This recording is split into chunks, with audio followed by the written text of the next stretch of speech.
Ladies and gentlemen, coming up later in the broadcast, this live Tuesday, the 17th of December, 2013 edition, Larry Klayman, the legendary constitutional lawyer that's waged war on tyrants everywhere, he is going to be joining us. He got the big ruling yesterday by a judge that the NSA is clearly violating the Constitution.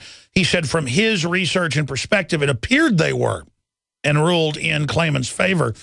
But obviously, the higher court will say, oh, no, unreasonable search, spying on everything you do and stealing your data with no probable cause, that is reasonable. So judge deals blow to NSA phone data program, and we're going to be obviously going over that ruling that broke yesterday during the third hour. And we've got Larry Klayman coming up, William F. Jasper, the editor-in-chief over at the New American Magazine, is going to be looking at these global partnerships that are bigger and more dangerous, in his view, and I agree with him, than even Obamacare. So that huge tyrannical power grab that even the Huffington Post calls a tyrannical authoritarian transference of power, where foreign corporations will have more authority than the Congress on trade. This is what globalism is. Global bodies with traders in government and the executive that transfer your sovereignty. We're being conquered. We're being usurped. That's how the heavy players have always operated at the top historically. Somehow they taught the public that, oh, government trying to power grab or outside groups trying to take over, that doesn't exist. That's never happened in history, even though that's all that happened in history. And never mind the 20th century or the 21st century, just ignore it all. So that's coming up as well today here on the broadcast, and we'll have open phones. And we've got the station manager, 15:30 a.m. up in Chicago, popping in for about 20 minutes to give us his take on life under the dawn, under the mayor, Rahm Emanuel, whose brother, admits they're trying to wreck the healthcare system publicly.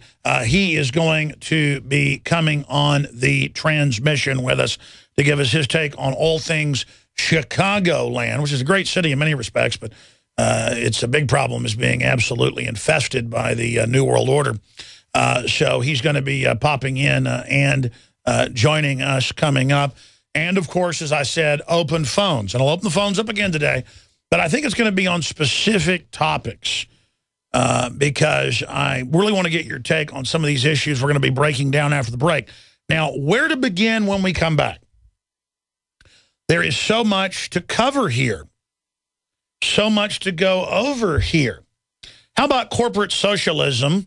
General Motors says no way it will pay back $10 billion bailout, money it used to move to China and Brazil. You don't just pay to bail it out, you pay to have it leave the country. Only in America. And if you don't like it, you're a conspiracy theorist and a racist. Obama is meeting with tech giants over surveillance Obamacare. We're going to break that down. Multivitamin researchers say case is closed after studies find no health benefits. We're going to break down this giant hoax. We also have other similar government-sponsored studies and corporate big pharma-sponsored studies where they say mercury is good for your children's brains. So remember that. We're going to break down. I instantly knew the fraud in this and looked it up. We're going to break that fraud down. Anthony Gucciardi is going to be popping in, but I'm going to get to that right after the break. We'll also get into Pennsylvania is now under federal guidelines coercing people into giving cheek swabs at checkpoints. You know, that's happening in Texas, Florida, Georgia, California. But in this case, the people are told you're going to give it, Mac. So that's coming up. And neighbors call cops on man for watering car in his own driveway. That's part of Agenda 21. The rest of the story when we come back straight ahead. Google, search and destroy, rise of the robot animals, as they've now bought 4 in the last week and now 4 more. So 8 robot companies in the last week as Google makes the executive decision to literally buy up almost all serious humanoid or animal type combat capable in the future robot systems. And we told you that was coming. The French socialists have announced they're going to phase out humans in factories, and the government's going to direct tax incentives to move to robots. The Chinese at Foxconn factories building the Apple products with the lowest pay in the nation on average for industrial workers, factory workers, with forced abortions, forced drugging, 18-hour workdays, suicide nets, beyond a dystopic novel. Beyond 1984, ladies and gentlemen. They are racing to replace humans and make us obsolete using our tax money and our energy to build the structure to remove us from the equation. They are consciously making the decision to corner the market, to shut down farming and ranching, to make us dependent as a tool of absolute siege and control. And they are racing to try to entertain and dumb down the general population so that they think it's cool and acceptable, and so they go along with it. And now at Foxconn in China, they are replacing the humans factory by factory.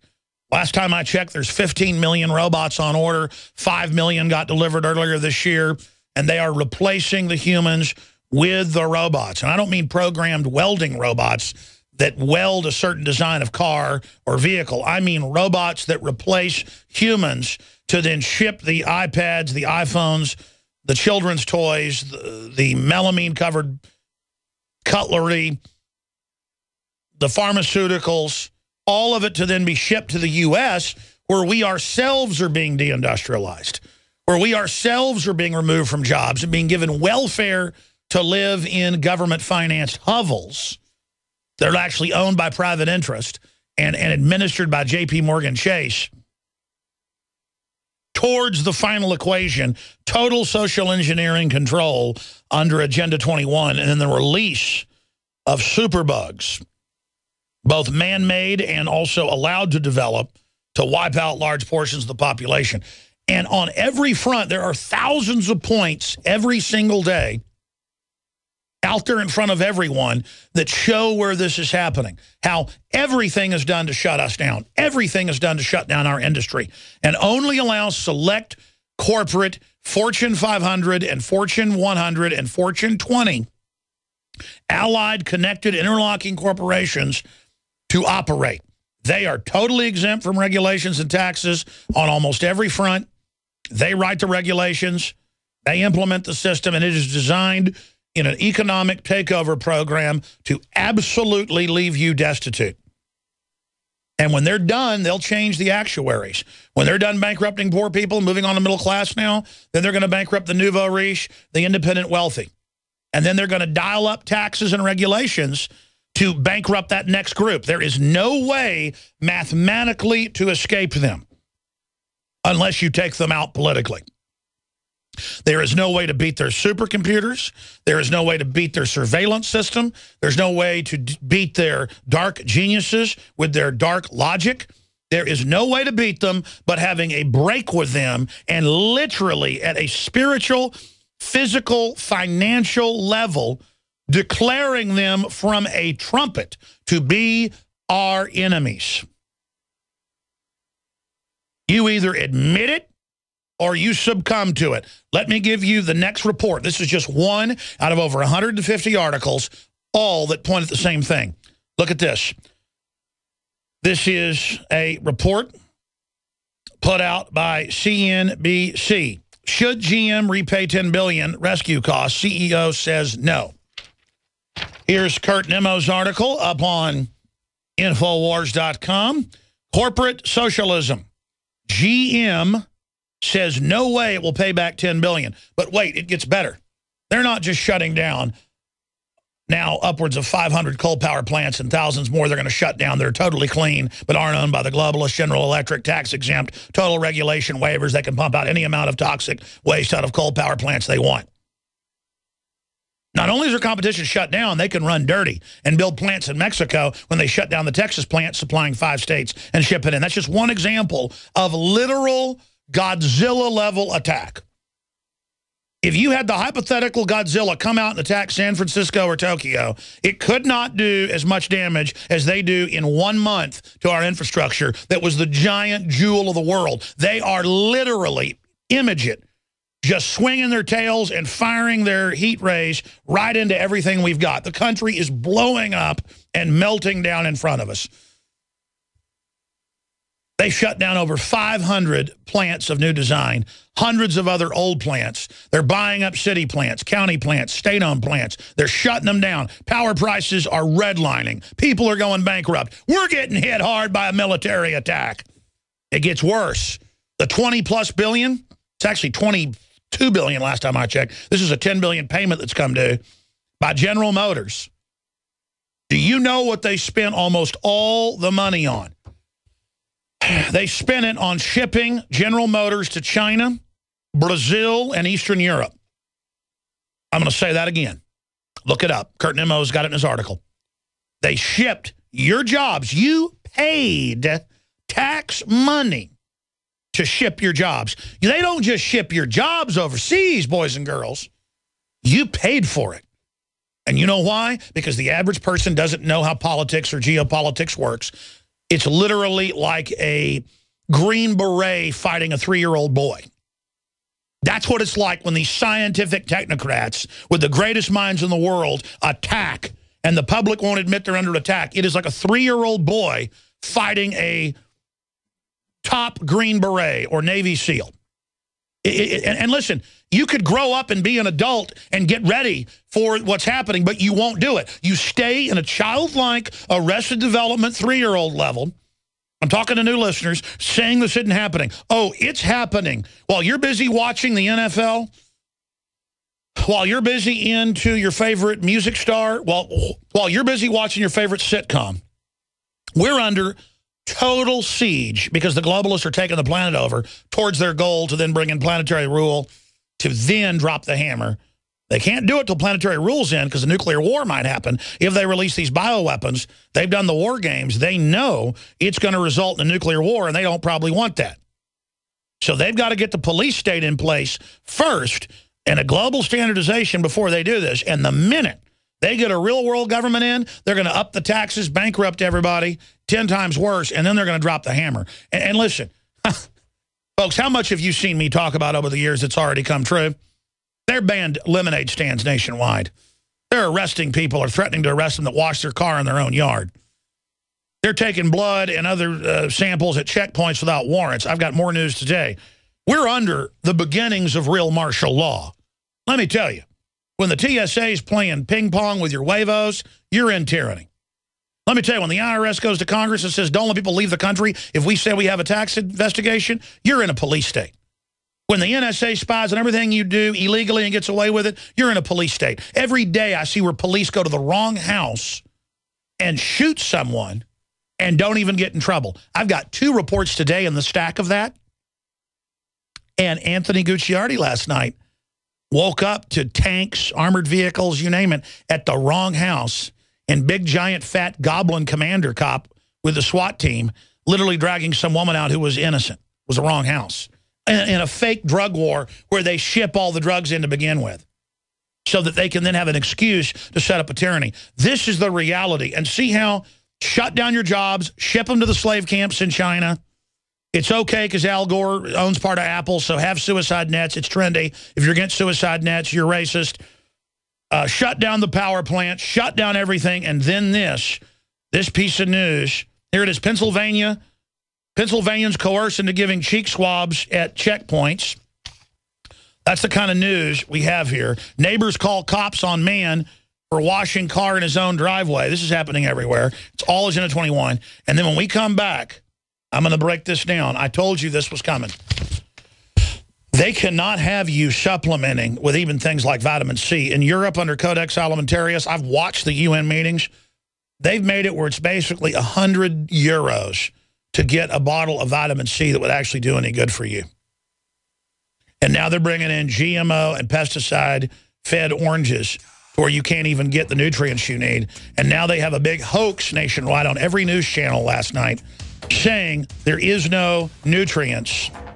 There are no nutrients that you need outside of the food you eat. When we come back, we're going to debunk all this. And remember, I had Dr. Dell on years ago who says you don't need vitamins, but I said, what if you aren't getting it in depleted soil? Oh, then you need it. And he started laughing because I'd caught him. And coming up in the next segment, I am going to detail all of the facts here on Earth and here on this planet dealing with our soils. Because when you see a story out there, I knew yesterday when I saw this on the news at about 3 o'clock what they would put in the study. And then I looked at it last night, and then I looked at it again this morning. And as soon as I read their statements, I knew what they were going to say, because it's a playbook put out by Big Pharma. And I've debated Dr. Dell, who pushes this. I've debated others over the years. I challenge them to debate now. They will not come on because they know I will clean their clock. In about 60 seconds before the show, I told the guys to print just a couple articles that I'm going to show you now. And then the next segment I'm going to go into in detail with a report for you. Here is the article out of CBS News, one of literally thousands right now in every media outlet pushing the hoax. Multivitamin researchers say cases closed after studies find no health benefits. And what did I highlight right there? We believe, notice they said we believe, that the case is closed. You also believe that leprechauns are real, probably. We believe that the case is closed. And he goes on to add, supplementing the diet of well-nourished adults with most mineral or vitamin supplements has no clear benefit. Listen to all these provisos, and might even be harmful. Now, we're going to break down the fraud when we come back, but let me explain something here. This is premeditated. See, I've dealt with this for so long, I know what they say and what they do. If you go on and do research, you learn that the FDA has continued to lower the minimum daily allowance of what they say you need of vitamin C, vitamin D, vitamin E, vitamin K. I want to get Dr. Mercola on about this later this week if we can get him on. Or Dr. Blaylock, all these medical doctors. I get nutritionists on all day long. They have lowered the level of vitamin C down to near scurvy-inducing levels where you just start having rot holes in your skin, and your skin basically falls apart and you prematurely age. How many people do you see who you talk to? A 50-year-old woman looks like they're 100. You go, let me guess, do you ever eat fruits and vegetables? No, I don't. I eat at McDonald's. Ugh. I mean, that's why they literally all have rot holes in their arms. They have scurvy. I've talked to the nutritionist. They get on vitamin C in a month. It's the holes in their arms are all healed. We've had medical doctors tell people that we know, like Ted Anderson's dad, get off vitamin C. And then his Alzheimer's and scurvy comes back. Of course your brain shuts down with no vitamin C. They knew this 400 years ago in England. That's why they called British sailors limeys, because they carried big bags of key limes with them and nobody else did. And when a British ship pulled up, one of their best kept secrets, when a British ship pulled up, they had all had vitamin C, and the people that were fighting hadn't. And whether it was Spanish or Portuguese or French or whoever around the world, they couldn't even lift a sword to fight them. And of course, the British sailors didn't like the taste of it either, so they put it in their rum, 1 part rum, 2 parts water, their grog, as it was called, to make them drink it. So, yeah, you don't need more limes, more vitamin C, if you're getting a good dose of it. But the problem is they've lowered it down to nothing. I'm going to break it all down and recap it, because I got so mad during the break that I could hardly talk when I came in. I was bumbling around. I'm going to come back in a focused laser beam fashion and break down this hoax for you. Now, obviously, they want to ship your jobs to China. They want to shut down your power plants.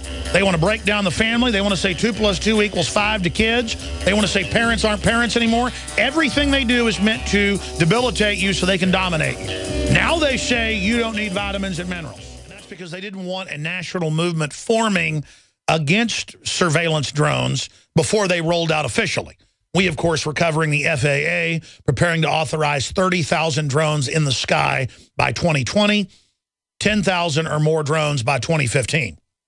We were just covering a government policy and that they were already using them for surveillance and showing examples.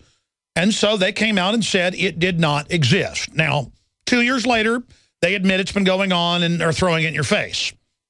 Just like they said they didn't buy 1.6 billion bullets, now 2.2 billion, now 2.5 billion. Now they suddenly admit, oh, we did do that, and we are buying armored vehicles from the Army, and we are deploying them against you, and oh, we are spying on you with NSA, and oh, we are funding Al-Qaeda overseas, and oh, we are shipping General Motors to China with your tax money, and we are getting ready to take your private bank accounts and take your public and private pension funds, and we are devaluing the dollar, and the Federal Reserve is private. That's because Congress has a 6% approval rating, and they know the lies aren't working anymore. So in a lot of areas, they admit what they're doing, but try to hide it in plain view and act like it's no big deal. It'd be like someone passing gas on you with particularly nauseous odor and telling you that, oh, do you like the new air freshener? That's what they're doing, ladies and gentlemen. Now, yesterday they roll out with a huge PR blitz that vitamins and minerals do nothing, and basically the case is closed. And on CNN, CBS, ABC, Fox, MSNBC, everything. My local paper has it in there. National papers, just everywhere. Case closed. You don't need any vitamins, any minerals, any supplements, because Big Pharma is mad and has already basically banned them in Europe, or you've got to pay upwards of $100 to get vitamin C in the same strength here. They've lowered the daily allowance of what you need, the government says, of things like vitamin C and things like oil of oregano down to a level that literally is at starvation, according to the medical doctors we've interviewed here. And they keep lowering them and lowering them and lowering them and dumping the deadly halogen fluoride into the water that is bug poison. Now, before I get to this article, I want to show you McCormick salt you can buy at any grocery store in the country. And if you're watching on TV, you can look at this, or just go to the local supermarket and go look at any major salt that isn't naturally occurring. The natural ones have good iodine and other trace minerals and elements in them. It says this salt does not supply iodine, a necessary nutrient. Says it right. And why is that? Because the feds pressured them in the 1920s to put iodine in the salt, because of literally millions of people being born mentally retarded from not having iodine in the womb, which is on record will cause all sorts of problems, and lower IQs after birth, and goiter. That's people that look like they're Jabba the Hutt with just huge things hanging under their necks, where you look like a human worm. Africa's devastated by this. China's devastated by it. China, in many areas, puts iodine in the water so this doesn't happen, because it's just a plague of diseases and degenerative problems. Now, that's a fact. The feds by the 70s basically said, remove it or we'll come after you. Remove iodine out of the salt. Isn't that loving of them? Because this is the good halogen. Now, that said, they have to tell you, I guess McCormick cares and wants to say, hey, by the way, we don't have something you really need in here. Used to be put in the bread. Now they put bromine in there. Totally deadly. All the bad halogens are pushed that give you cancer, mentally retarded. You don't need them. They're bad for you. The good ones are removed across the board. Now, let's move to the big announcement. Multivitamin researchers say case is closed after studies find no health benefits. The message from doctors behind 3 new studies and an editorial notice that all came out together that tacked an oft-debated question in medicine. Do daily multivitamins make you healthier? After reviewing the available evidence and conducting new trials, the authors have come to a conclusion of no. We believe the case is closed. Supplementing the diet of well-nourished adults with most, that's keyword, mineral and vitamin supplements has no clear benefit and might even be harmful. So see, that's the same line that Dr. Dean Adele, who I've debated, puts out. But then I would have him on and I'd go, doctor, medical doctor, what if you're not getting enough of the trace elements and minerals and vitamins you need? Oh, well, then you do need it. I went, oh, and how many diseases and disorders in the womb and after are linked to nutrition? Well, a lot of them, but we don't really look at that. That's right. Medical doctors don't deal with that now. If you come in with your skin rotting off and holes all over your body, they don't say, oh, my God, that's scurvy. You need more vitamin C. And they're like, I don't eat no vegetables, or I don't like them. They don't tell you that. They just saw your arm off. That's what they do. The worst nutrition in major studies is in hospitals. Now, let's shift gears. Before I go any further, let's play a clip from the Journal of Pediatrics, the big prestigious Journal of Pediatrics. They put out 2 new studies 8 years ago on the same day and the same way it rolled out, saying, guess what? Mercury is actually good for you. And again, we're going to put it on screen, the Journal of Pediatrics for folks, so they can go to the website and see what it is and actually read these studies where they said that mercury is good for your brain. Now let's go ahead and go to this clip that aired not just on CBS, but nationwide at the time, saying mercury is good for you. Folks, mercury is the most destructive chemical, the most destructive metal in the brain electrochemically. It's incredible. Here's the clip.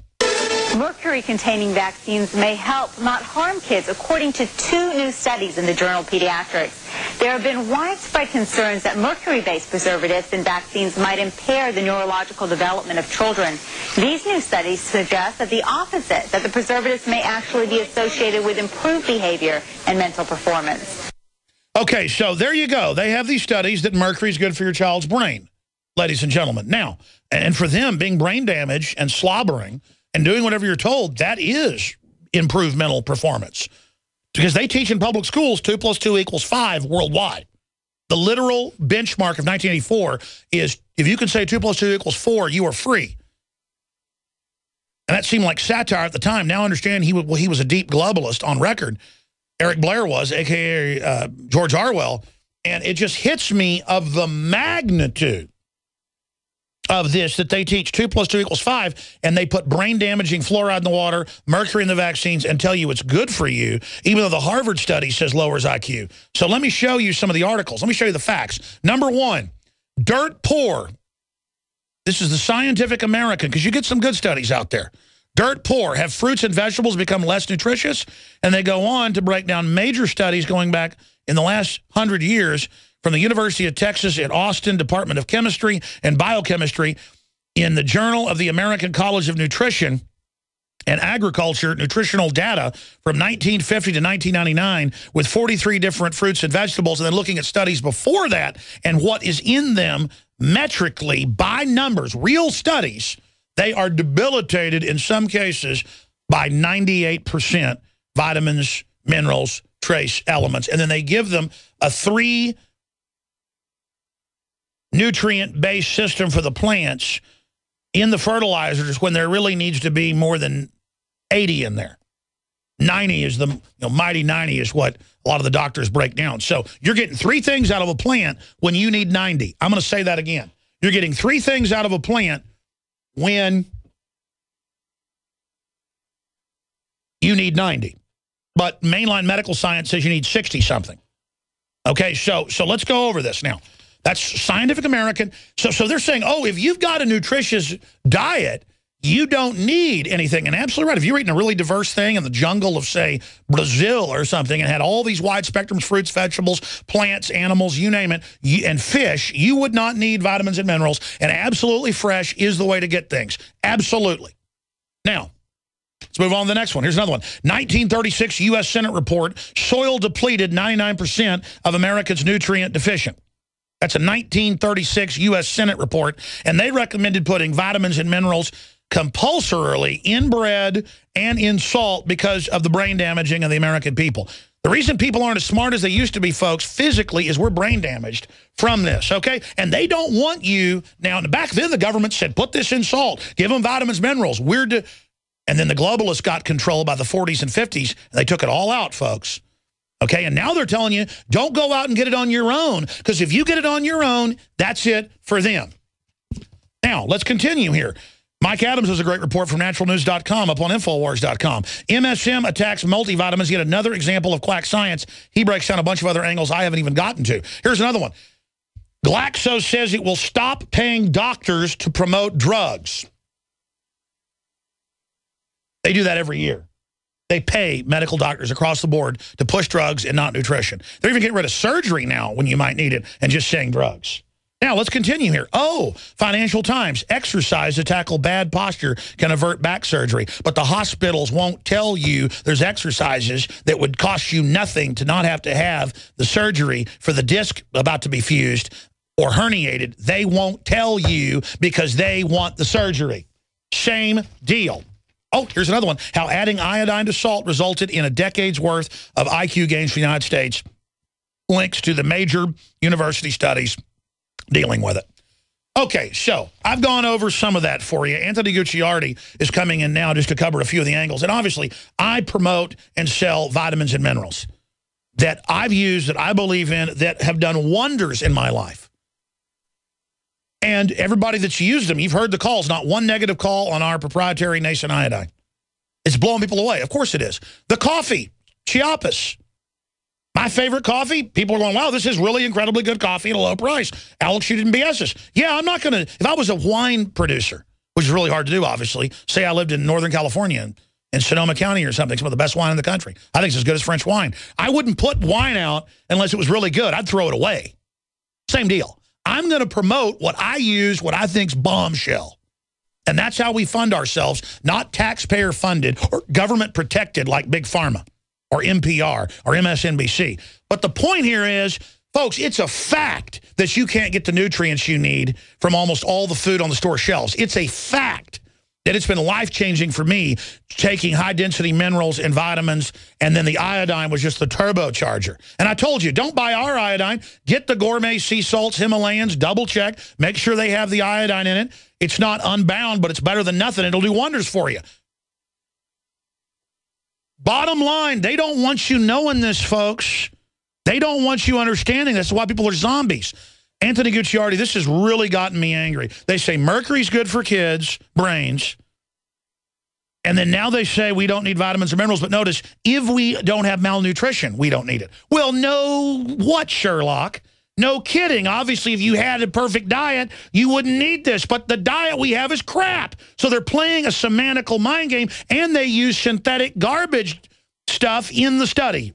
That's the key. This goes beyond a hoax. This meta-analysis and these studies are beyond hoax, 100% deceptive. In fact, I'm going to prove on air right now how they actually demonstrate everything that we're saying is right, and that GMOs are bad, synthetics are bad, and that overall an organic approach is the best and the only way. Now, specifically, to understand this, around this time every year, they attack supplements, and specifically vitamins, and they also attack... Because the new year's coming up. They don't want it to keep growing, people getting healthy and learning how to fight back. The organic food industry and the supplement industry, the natural products industry, are the only two things right now that are really going up. And Big Pharma absolutely hates this. Now, I wrote an article in... Only part of American economy left. Yes, exactly. It's actually, a lot of it's made in the United States, almost all of it, 99%. Besides the Chinese crap ones, which are the ones they're studying, coincidentally. Now, in 2011, on December 27th, I wrote this article because every single time in December and January, they attack natural products. And I wrote this article, Why Many Vitamin Studies Are Absolutely Worthless. And this was on Natural Society, my natural health website. And I talked about specifically how they were going to come about this and attack natural products using synthetics and then claim it's the same as the other ones. So, for example, it reads, the synthetic version of vitamin E is a petrochemically derived analog of natural vitamin E, which it is, that is capable of disrupting the endocrine system, where the natural form of vitamin D is effective against aging, oxidative stress, and hundreds of other conditions. So you have vitamin D. You have the synthetic form that's actually destroying your body and is linked to birth defects, and then the organic form from the food, which is actually linked to preventing aging and oxidative stress. So it's a total hoax. They bring in the chemical-produced petrochemical vitamins and minerals, blame it on us, and then put out a hoax. They literally ship in the petrochemical synthetic vitamins from China and give it to people, and then they say, oh, nothing happened, or actually, oh, it actually damaged the lungs. And then they say, vitamin E is bad. It's kind of like if I were to have an organic banana, but then I was to get an organic or just a regular banana shipped in from Fukushima and ate the banana, and it gave me radiation poisoning and said, bananas are bad, they kill people. Well, they do the same thing saying aspartame is safe because it's similar to what's in an orange with that type of sugar, but it's not. It's actually completely different, just similar in the molecule, and then they hoax people. Well, it's funny you say that. The leading children's vitamin contains aspartame, cupric acid, zinc oxide, sorbitol, hydrogenated oil, and GMO corn on record. Let me see those articles. I'll show folks with Document Cam. Here we go. Here's the first page. All of these vitamins are containing GMOs. They're containing hydrogenated oils, cornstarches, zinc oxide, citric oxide, aspartame on record. That's linked to peer-reviewed research, says at least 40 adverse health effects, brain tumors across the board. And that's what's in these vitamins, and the GMOs especially. So I'll tell you what this study proves. It proves that aspartame, GMO, and synthetic chemicals are bad. And we've known that forever. We've got to shoot a special report on this and have it go mega viral, because folks don't even know how to respond to this. They're just going, that's not true. Why do you lie? It's beyond lying. It's a giant fraud hoax using Fred Flintstone garbage, stuff from China. In fact, let me see your other articles, or we can flip the camera and show document cam over there. I mean, there's tons of them. I have things, but that's not even getting to the real bottom line. Here's the bottom line. But beyond all the fact that these vitamins contain aspartame, GMOs, and everything like that, every single time. Let's go back to 2012, again around this time of September. Early September, I wrote an article with Mike Adams of Natural News. It was posted on Natural Society and Natural News. It was a major article. We found, because I woke up in the morning and they were saying... Yeah, you head up the third largest health site out there. Yeah, they were saying organic food is the same as GMO food. And this guy from Stanford, a highly prestigious... I remember that. Yeah, it turns out this was the guy. He's called the father of statistical lies. He worked for Big Tobacco and helped this company, the Council of Tobacco Research firm. They paid off journalists $3 million in today's money after adjusting for inflation to promote all this stuff that he did. And he said, there's a document from 1976 that we found that shows financial ties between him and the guy that worked for Big Tobacco, and he proved, quote-unquote proved, through statistical lying, that cigarettes were perfectly safe, and that tobacco was fine, and that it didn't cause heart disease. This is absolutely bombshell. Stay there. We got to go to break. We got to do a special report on this. This is sensational, folks. In utero of the humans developing and then after. I'm waiting in the documentation.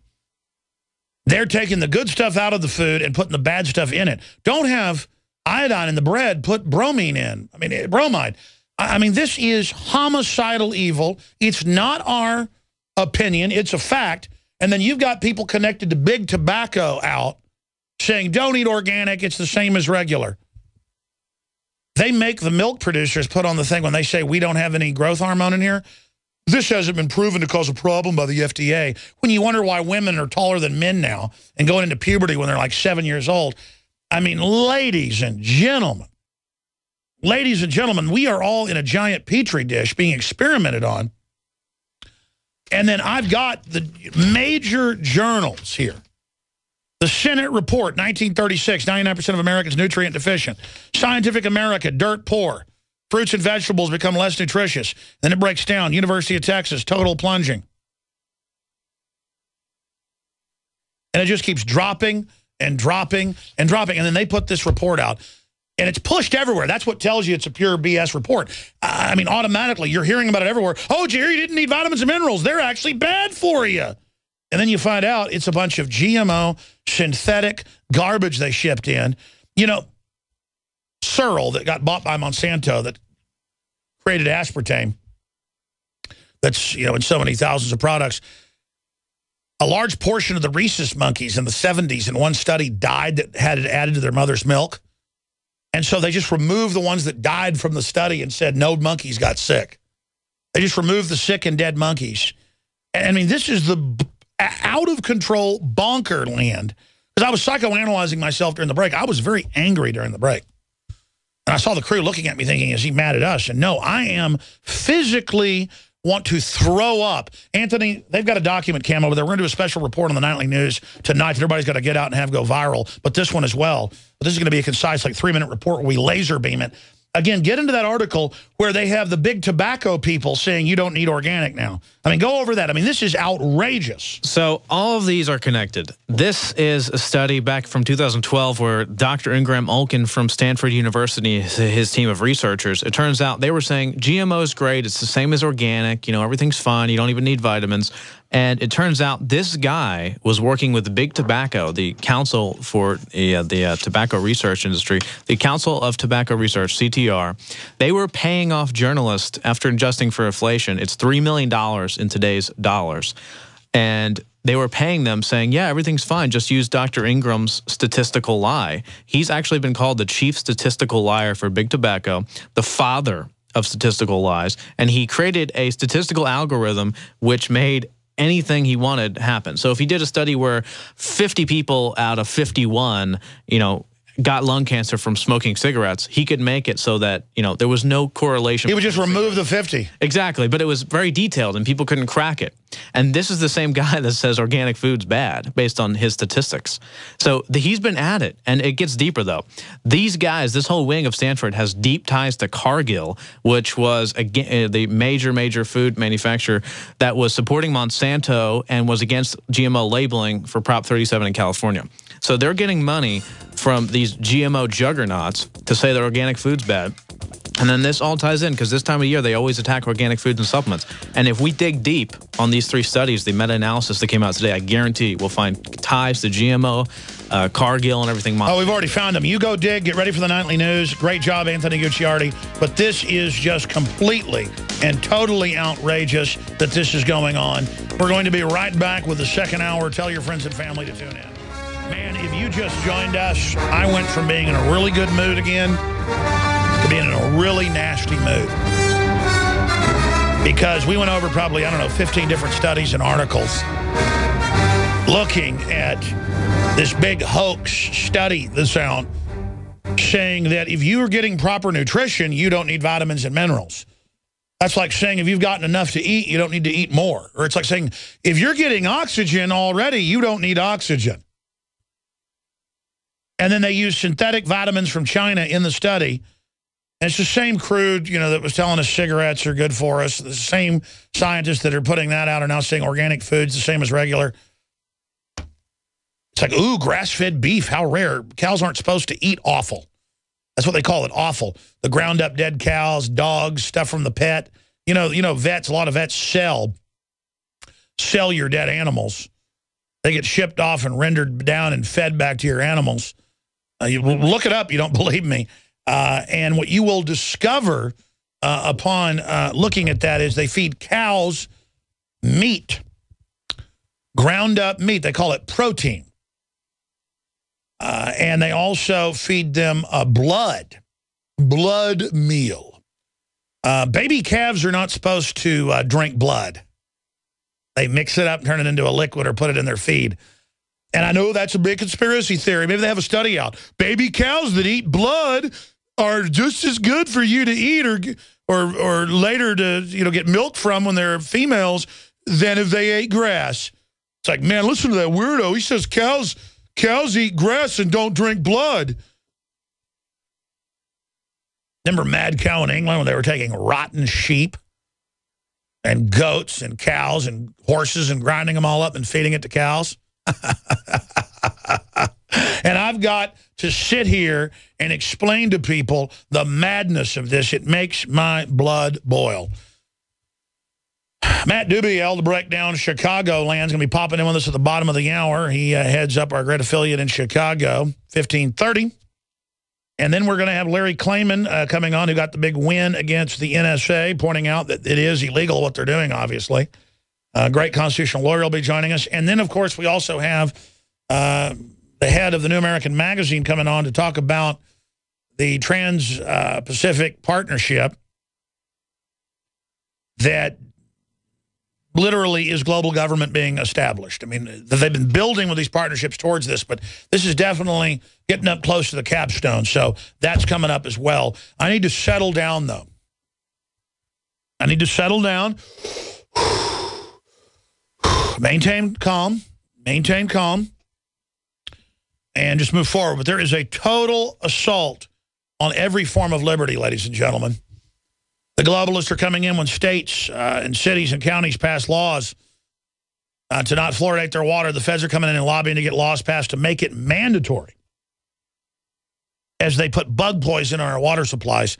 And that just makes me very, very angry. Now, when we come back in the next long segment, I have a plethora of absolutely vital news that we are going to be getting to in great detail.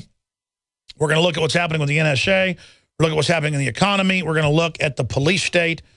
Big stack of news on that front. Some other audio clips we're going to be playing.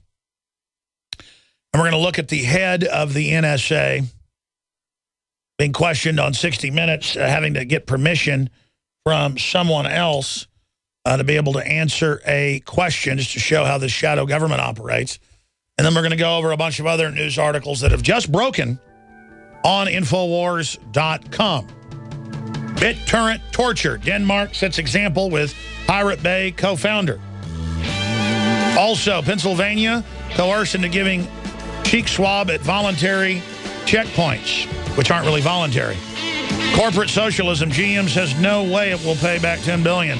They're moving to China anyways. Your money paid to do it, suckers, as they say. We're going to break it all down. Google and the rise of the robots, buying scores of companies the last few years. They've now purchased 4 and then 8 this week. Major robot manufacturers worldwide. 4 of them right here in the United States. We're going to break down what's really behind that. The latest on the NSA right now. And then we're going to have the editor of the New American Magazine coming on to talk about the secretive partnership with Asia that waves national sovereignty to a level never before seen. And William F. Jasper calls it worse than Obamacare, and I agree with his analysis.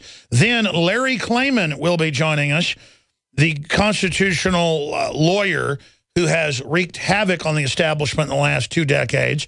He got the win in court yesterday, in federal court, with a judge saying, well, clearly this violates the Constitution, to have just total warrantless dragnet spying on everybody. I mean, if we don't have a Fourth Amendment there, then we don't have any Fourth Amendment. So Larry Klayman will be joining us, and Politico makes fun of him and says, Larry Klayman crows on NSA. We hit the mother lode. And they make it sound like, you know, it's a joke or something when he's saying the mother lode of exposing this criminal activity and having one of the biggest constitutional decisions in our lifetimes. And I agree with him. So that's coming up. Judge, NSA domestic phone data mining, unconstitutional. Undoubtedly. And the media is debating, is it? Is it right? Will the judge get struck down? I mean, my goodness. Folks, they're spying on everything on record and got caught lying about it. They are impeached. They are liars. They have no credibility. And it's being used against the press, against political enemies, against the Tea Party, against the Associated Press, not Al-Qaeda. So Larry Klayman will join us today at 2 o'clock going into overdrive. Some stations carry the 4th hour, some don't. Everyone can watch and listen at prisonplanet.tv or InfoWarsNews.com or Infowars.com/show. Now, continuing here, a federal judge said yesterday that he believes the government once secret coalition of domestic phone records is unconstitutional, setting up likely appeals and further challenges to the data mining revealed by classified leaker Edward Snowden. Snowden is a hero, folks, not a zero. He exposed illegal, criminal, mass spying by private corporations in league with private defense contractors and government for political and economic control.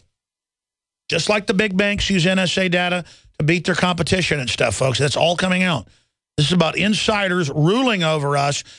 They're all secretive about their info, but they want to know all of your info. So the worm is turning. This is a big, big deal. They're going to try to spin this. They're going to try to change people's minds and say, oh, well, let's be adult about it, like Hayden, the former NSA director, was saying this weekend on the news. We got to do this to keep you safe. Who keeps us safe from you? We've seen what you've done. They've got federal grants for warrantless checkpoints, threatening people into giving DNA all over the country. New news on that is at Infowars.com. They're telling people they can't have lemonade stands nationwide. They're arresting people or threatening to arrest them who wash their car in their own yard. Police are coming in houses constantly without warrants now. They've got drones in the skies. They're buying billions of bullets. They're training for warfare with us. The government is acting totally arrogant. America has gotten a case of tyranny yet again. Now, I want to go to this article that's on prisonplanet.com by Paul Watson. NSA Director Alexander has to ask permission to answer a question. And that's because himself and Clapper, the head of cybersecurity and the rest of it, go to Congress and say, we don't spy on you without warrants. There is no dragnet, and it's clearly a lie and clearly illegal. And so he's got to literally lean back to the shadow government, to the bureaucrats that never leave, and say, can I answer that question? But then it dovetails with the founder of PayPal saying that we should just do whatever the government says. We should just trust them. Remember, they weren't spying on us, they said. They didn't have hubs in all the telecommunications companies grabbing everything like I told you they did in 1996, 18 years ago. They weren't doing any of this. You're crazy if you say they are. Bush gave press conferences 7 years ago. I'll never forget, I was in Los Angeles working on the distribution of Loose Change Final Cut. I'll never forget sitting there in Charlie Sheen's house, of all places, watching Bush's live press conference during the day. Because I was off that day. They're working on that. And it was on a big screen TV that covered the whole wall. And it was Bush going, I promise we don't do anything without warrants. It's only for Al-Qaeda. I promise, I promise. And, of course, it came out a month later. It was all total lies. Then they go, oh, we don't have hubs and all the telecommunications. That's all lies. Lie, lie, lie, lie, lie, lie, lie. They're using it for political persecution. And the founder of PayPal on Charlie Rose's show literally says that we need to just trust the government. This isn't a government. It's private interests that have hijacked us, that pay $10 billion of taxpayer money to move General Motors to China, that are shutting down our power plants, that are getting rid of our Bill of Rights, that teach the kids nationwide 2 + 2 = 5, obey the state, the name father and mother is abusive. They are screwing our country over. They are an enemy. Of course they're saying, trust us. It's like in Mars Attacks where the aliens are running around shooting people in Las Vegas with ray guns. We used to have that as a liner going out to break. They go, don't run. We are your friends. And the people stop and get shot. And that's a joke about psych warfare in history. How in World War I they found with loudspeakers, they would say, lay down your guns. We're helping. We're coming to help. We're not firing. Even as the Germans would fire their mortars and their cannons and their machine guns and go after everybody. As all of that happened, as all of that went on, they found, the Germans did it first, the French and Allies started doing it later in German, that people would actually lay down their guns. We don't have to fight. They want to be friends, as they jump over and bayonet you. We're your friends. We want to help you. Drink your fluoride water. Take your GMO. You know, organic food's not good for you. National study. Vitamins aren't good for you. Mercury is good for you, though. Max, how do you pronounce his name from the Ukraine, the founder of it? Lavchin is the guy on here, the founder of PayPal, a year younger than I am, clearly chosen to be able to deploy this by the powers that be on record working with the NSA. Here he is after the NSA director talks, saying we should just trust them and do whatever they say. Here it is. Did the NSA actually find a foreign power that had identified this capability and discussed using it offensively?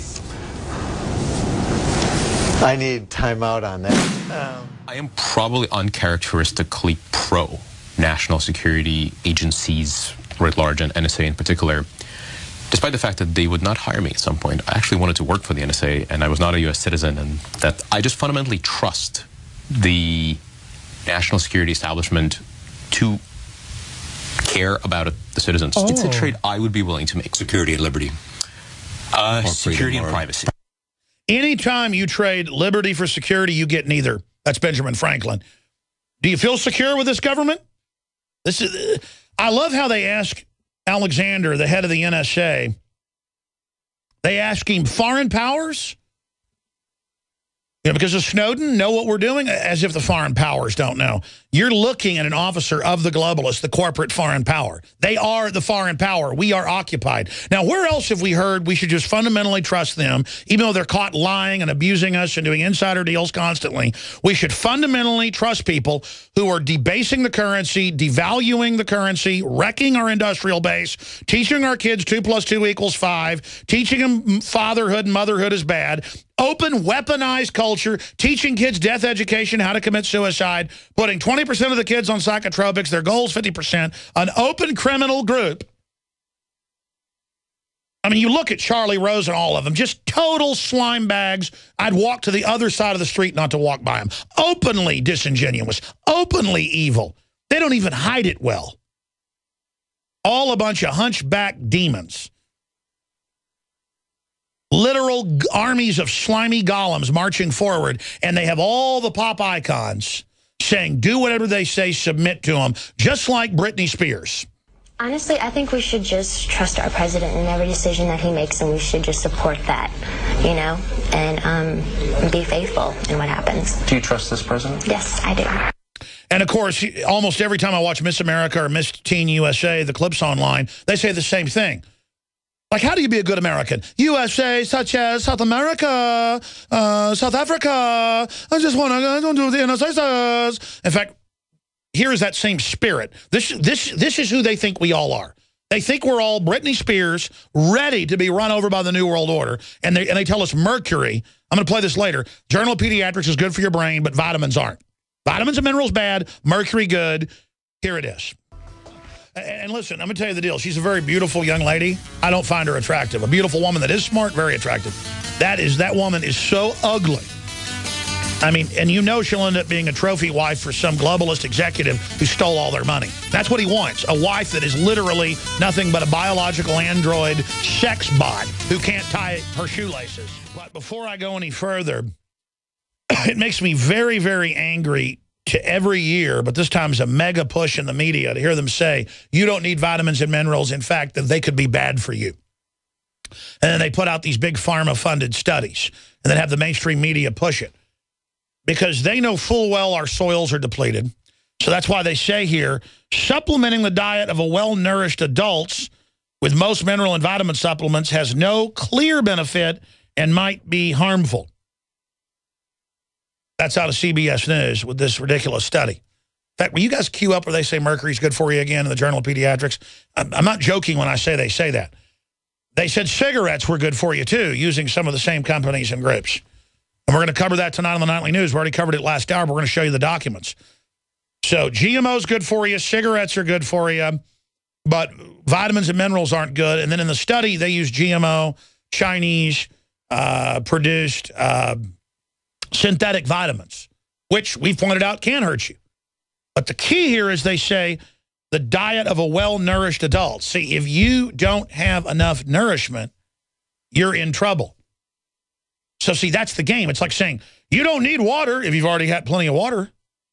You don't need air if you already breathed plenty of air. It's like somebody who's, you know, living at ground zero, somebody who's living at, you know, not in a high altitude, somebody that's living at sea level doesn't need oxygen assistance. But if you're 25,000 feet up in the Himalayas, you do. You see, that's how they play these games. Yes, I don't need oxygen assistance. But if I was in the Himalayas, I would, ladies and gentlemen. You understand that the game they're playing, and we live in the Himalayas of depleted vitamins and minerals. Here it is, right here, 1936. U.S. Senate report, soil depleted 99%. And 99% of Americans nutrient deficient. Boom. Scientific American, University of Texas major study. Journal of the American College of Nutrition study. A 50-year study studying vegetables and fruits in the U.S. found a massive reduction in vitamins, minerals, and most important, trace elements. Scientific American. Boom. So, see, it's true. It's true. You know, it's like saying you don't need oxygen if you're getting plenty of oxygen, but you need an oxygen tank 500 feet under the ocean? Yeah, you do. The government used to put iodine in the salt and the bread. Now they said we want it out. And then you see the lowering IQ, the birth defects, everything that's on record to come with it. Let me show you some of that. Let me show you some of those headlines. How adding iodine to salt resulted in a decade's worth of IQ gains for the United States. 15-point IQ increase within 2 years. U.S. government study. 1925. But then later they said, take it out of there because they want you dumb. It wasn't as evil a federal government before that. Oh, but there it is. Co-author of flawed Stanford organic study saying organic isn't good, has deep ties to big tobacco, anti-science propaganda. Folks, I'm going to tell you, tobacco will give you lung cancer if you live long enough, okay? It's highly addictive. It's not good for you, especially with all the additives, okay? That's not a conspiracy theory. It's a fact. Mercury's bad for you. Even if they come out and say mercury's good for you, it's a load of bull. Mercury-containing vaccines may help, not harm kids, according to 2 new studies in the journal Pediatrics. There have been widespread concerns that mercury-based preservatives in So let me declare this. It's a hoax that you don't need vitamins and minerals. You need organic, high-quality vitamins and minerals. And yes, we sell them, we promote them. InfoWarsHealth.com, InfoWarsLife.com. And I promote these high-quality products because I use them. I've seen the effects. I know what it's done for my mind and my body and my children and my wife. And it makes me angry to see them lying to you. Take our nascent atomic iodine unbound. You put this on paper, it turns bright blue purple. Regular iodine turns black because it's not broken down. This is atomic. This is real atomic. I don't know. We can't even find anyone else that makes it. We want a second supplier. Available at InfoWarsLife.com or by calling 888-253-3139. And we're running a 25% off on the fluoride shield that has the iodine in it and 5 other ingredients just for the next 24 hours. It's over tomorrow. That's available at InfoWarsLife.com. And I am proud of the products we promote. I am proud of the real research that's behind this.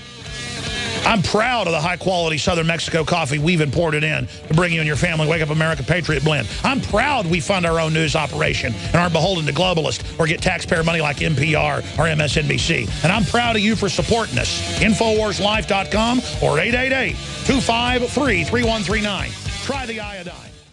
And, of course, we're talking about the new study that's out that the media is pushing everywhere, saying you don't need vitamins and minerals if you have a nutritious diet.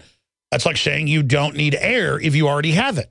You don't need water if you've already had your 8 glasses or whatever. But if you haven't had water, you do need it. Unbelievable deception, and we're going to hit it from every angle. But, of course, we knew who'd be behind this. Big Pharma and the government. The same people that had the journal Pediatrics put out a report saying mercury's good for your child's brain. Folks, do you have any idea what mercury does to the brain in an electron microscope? It literally shows the mercury frying it. And I want to get some of the American delegates of Codex Alimentarius on. I was on vacation at the beach for about 3 days a few months ago and just got hooked on actually watching hours of feeds. I could just walk down the beach for like 2 hours and 2 hours back. My wife's like, where have you been? And I need to hang out with the kids. You're like, you're right. I would just walk listening to YouTube videos, not really watching them, of Codex Alimentarius debates. And over 3 days, I probably watched 6-7 hours of it or listened to it. And they were admitting that they'd already lowered the standards where they say, you don't really need vitamin C, so we're going to lower the standard to a level where it would cost you €100 to get the amount that Linus Pauling recommended you have every day. He won the Nobel Prize for that, Dr. Linus Pauling. And they just keep lowering it and lowering it where you can't get it. And the soils are debased in Europe as they are here, especially because they use the chemical fertilizers now that make the plants grow who need 3 nutrients. You need, the government says, close to 70. Many scientists say 90. So you're getting 3 vitamins or minerals, ladies and gentlemen, in many cases, or you're getting synthetic forms that they add to all these processed foods whose molecules are similar but not the same and are very toxic. And when you learn this, it makes you very, very angry because when they put iodine in the salt, it made IQs go up and made birth defects go down. I've shown you the studies. Then the government basically ordered it taken out and then bad halogens put in. That is so cold-blooded, folks. The public is in a fog for so many reasons, but the biggest one is the iodine conspiracy. And that's why I think everybody for Christmas should go to InfoWarsLife.com. We've already tried it and are blown away by it. We have a special running on Survival Shield and the Fluoride Shield products, proprietary, right now. You get the 2 together with a big discount, 25% off the Fluoride Shield when you get them together. It's twice the size of the survival shield. It's 2 ounces. And yes, that then ends up funding the radio show and the news division. But I take this stuff. At first, I can only take the recommended dose. I recommend you talk to your physician. Now I take about 3 times, me personally, what is recommended. Because we got to follow FDA stuff. And I can personally do whatever I want. What it's done for my skin, what it's done for my, it's everything Dr. Group and others said. And again, the government used to order this put in the food supply. Well, the garbage bound stuff, but it's still good. Your body can break it down. This is the proprietary pure. You put this on paper, it turns bright purple blue, is what the real crystals of iodine look like. Real iodine out in the open will just eat through the floor, folks. Like alien acid or something. But in your body, it's just unbelievable. And it's in the nascent form, patented, injected in. It's simply amazing. InfoWarsLife.com. And you've all seen what it's done for you. Do a blind test. Give some to family. Tell them to see what it does for them and see if it has the same effect it had for you. If you think it's some type of, what's that effect where a placebo, where people, or psychosomatic, you think, or whatever. Because I've tried all these vitamins and minerals and stuff, and I mean, I only go with the stuff that blew my socks off. And this blew my socks off. InfoWarsLife.com. All right, we're joined for the balance of the hour by Matt Dubiel, a guy I've had a chance to meet a couple times in Austin. And he's had us on for a couple years now on his fine station he manages, WCKG in Chicago, 1530, WCKG.com. They got a power-packed lineup there on the station. And he's been asking me to come out to Vegas and speak at an event. And I've had a lot of family issues and a lot of stuff go on. I've told George Norrie I'll go to be on his TV show, but I just can't do it in January. Too much is going on. But I do plan to come out to one of his events in the future. But that's not why Matt Dubiel's on with us today, though. He'll tell you about that with a bunch of talk show hosts that's coming up. I wanted to get him on to pick his brain about Chicago, because I've been to Chicago many times. My cousin lives in Chicago. Beautiful city. Amazing views, a lot of great theaters, a lot of great culture, a million things to do. I like the people in Chicago. Like I said, I got family lives up there. Great place to visit. And only certain areas are obviously have the high crime rates. But what is it like to live under the mayor, whose brother, of course, wrote Obamacare and admits they're trying to bankrupt the country, basically, and bring in socialism? What is it like with them? I heard doubling property taxes when you sell your property. What are they thinking in Chicago in their push to ignore federal rulings that they've got to give people gun rights?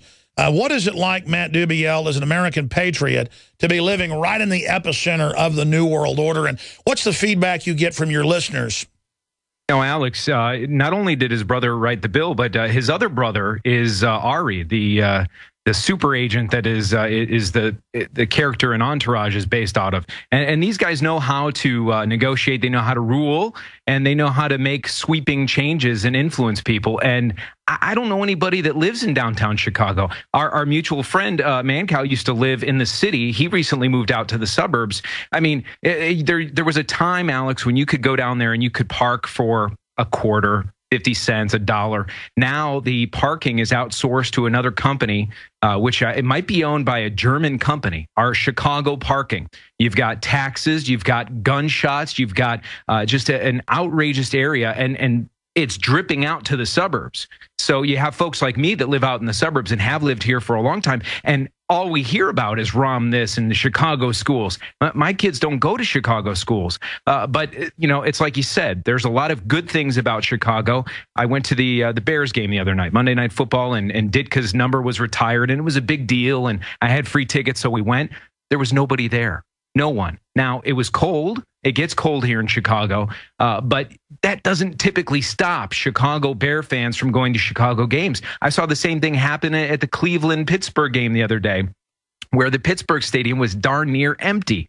Well, why is that? Why is it that all of the storefronts that are for lease, the retail spaces, are empty? Something is going on, and it's not by accident, I don't think. Chicago's starting to feel a lot like Detroit these days. Well, that's the plan. And after they've imploded it, they'll buy it for pennies on the dollar, then make it an economic development zone and give themselves tax exemption. They know what they're doing as gangsters. And I know there's pushback. Everybody I talk to from Illinois which is a great state with great people, looks at the actual city of Chicago that's small compared to the suburbs as a cancer. How do you finally kick the gangsters out of there that run things? How do you finally deal with that cancer? Because just like New York City tries to dominate the rest of the country, Chicago politicians are trying to tell everybody else what to do. They're always calling for troops on the streets, martial law, to fix the problem they created by not letting citizens have guns. Well, I tell you, I don't know what you do, but I know what you don't do. And what you don't do is tell citizens in the Chicago, in the actual city. I mean, I live in the suburbs, so you can have firearms in the suburbs. It's not ruled under Chicago ordinances and so on. But in Chicago, people that abide by the rules, people that have legal guns can have legal guns. Even in some of the suburbs on the outskirts that are very close to the city, same thing, like Oak Park and other areas. So what you don't do is take guns away from the good people. You know, it breaks my heart to see people on television. You see these poor mothers and their child was hit by stray gunfire in a bad neighborhood. And maybe they can't leave, but I'll tell you what I would do. I would leave. I wouldn't stick around to try and fight for my neighborhood. I would leave, because if they're not going to let you protect yourself, you know how long it takes for 911 to get to your home in Chicago? Oh, well, they've also all the videos in Chicago where folks beat each other to death. Are they going to cut our hands off to make sure that doesn't happen anymore? Well, yeah, I mean, you have flash mobs going through Chicago stores, organizing on the internet. You have gangbangers, you have drug cartels. I mean, it's no secret there are huge drug cartels operating in Chicago. And I think they have a lot of resources. I think with the resources of the local government, the state government, the Chicago government, and all the other entities, they should be able to figure out where those guys are, cut off their supply and get busy. But they don't do that. What they're doing is they're coming after guys like me that live in the city and saying, well, you can't have a gun. We can't let you have a gun in the city of Chicago. Guns don't work. That's because the government wants the monopoly of power and force over the people. But I see the average American, the average person up in Illinois really getting it now that big government has caused the problems. It's not the solution. Matt Dubiel, again, great manager of our fine affiliate up there in Chicago, 1530. Where do you expect short-term, mid-term, long-term? Where does your gut tell you this country's going? It's scary because every year I have 4 little kids. I'm married. I've got kids ranging from 11. My youngest is going to be 2 in February. And every year we take a summer road trip. We drive around the country, the great United States of America. And the last 2 years, we did a loop-de-loop. We went through Ohio and we went down to Nashville. And this last summer, we went up to New Jersey and back. And as we drove through, I saw firsthand the America that most of us don't see. Most of the people in Austin don't see it. We live in very privileged areas. The rest of the country looks like a bomb fell on it. The rest of the country looks like it's third world. The rest of the country is it's completely destroyed. Wow. You got billboards where, companies just stopped advertising on them because nobody's driving down that highway. The paper's blowing in the wind, and I'm driving through there and I'm thinking to myself, my gosh, boy, when my grandparents took my father and his brothers and sisters around the country to the Grand Canyon and stuff, there was the majesty and the wonderment of traveling down Route 66 and seeing these great little shops and these great little restaurants and these great diners. Where is it? I don't know where it is, but I'll tell you what I saw in downtown Indianapolis. 80% vacancies, stores that are closed, stores that aren't even open on a Saturday at 5 o'clock, ice cream shops that have nobody there. I'm seeing it here. We live in a very affluent suburb, okay? And DuPage County is pretty well off in general. Lots of business, Ace and McDonald's and all these big companies are based here. And you drive around and you go to some of these stores. You go to some of the grocery stores and the big box stores. There's more managers than there are customers. There's more employees than there are customers. And you can't get any help. So I look back and I think to myself, like, well, what would my grandfather say if he saw this? You can't have a store. It doesn't take a rocket scientist to figure out. You can't have a huge store with huge property and huge overhead and huge heating bills and have nobody buying in the store. something's got to change. And I'll tell you, the fast track to ruining that is raising minimum wage and having them pay the employees more. Because I'll tell you what, they're going to cut those employees back. All those guys standing around at that store waiting for customers, they're going to cut those guys. Oh, well, look at Obamacare making everybody go, like a third of the population, from 40 hours or more down to 29, 20. It's happening. Listen, Austin is, per capita, the wealthiest area, the fastest growing, the best place in America. And I've lived here since high school, and I grew up in Dallas. I go back to Dallas. It looks like a bomb hit it. It looks like when I've been in bad cities in Mexico, it is falling apart. The people are freaked out. The affluent areas have wear and tear on them. It's not the wealthy town I grew up in. Austin, most of the restaurants I know of have shut down. Even the trendy places aren't busy most nights. Movie theaters are empty when you go to them. They have literally gutted this country. We're in a decade into a depression with them telling us that we've never even been in a recession.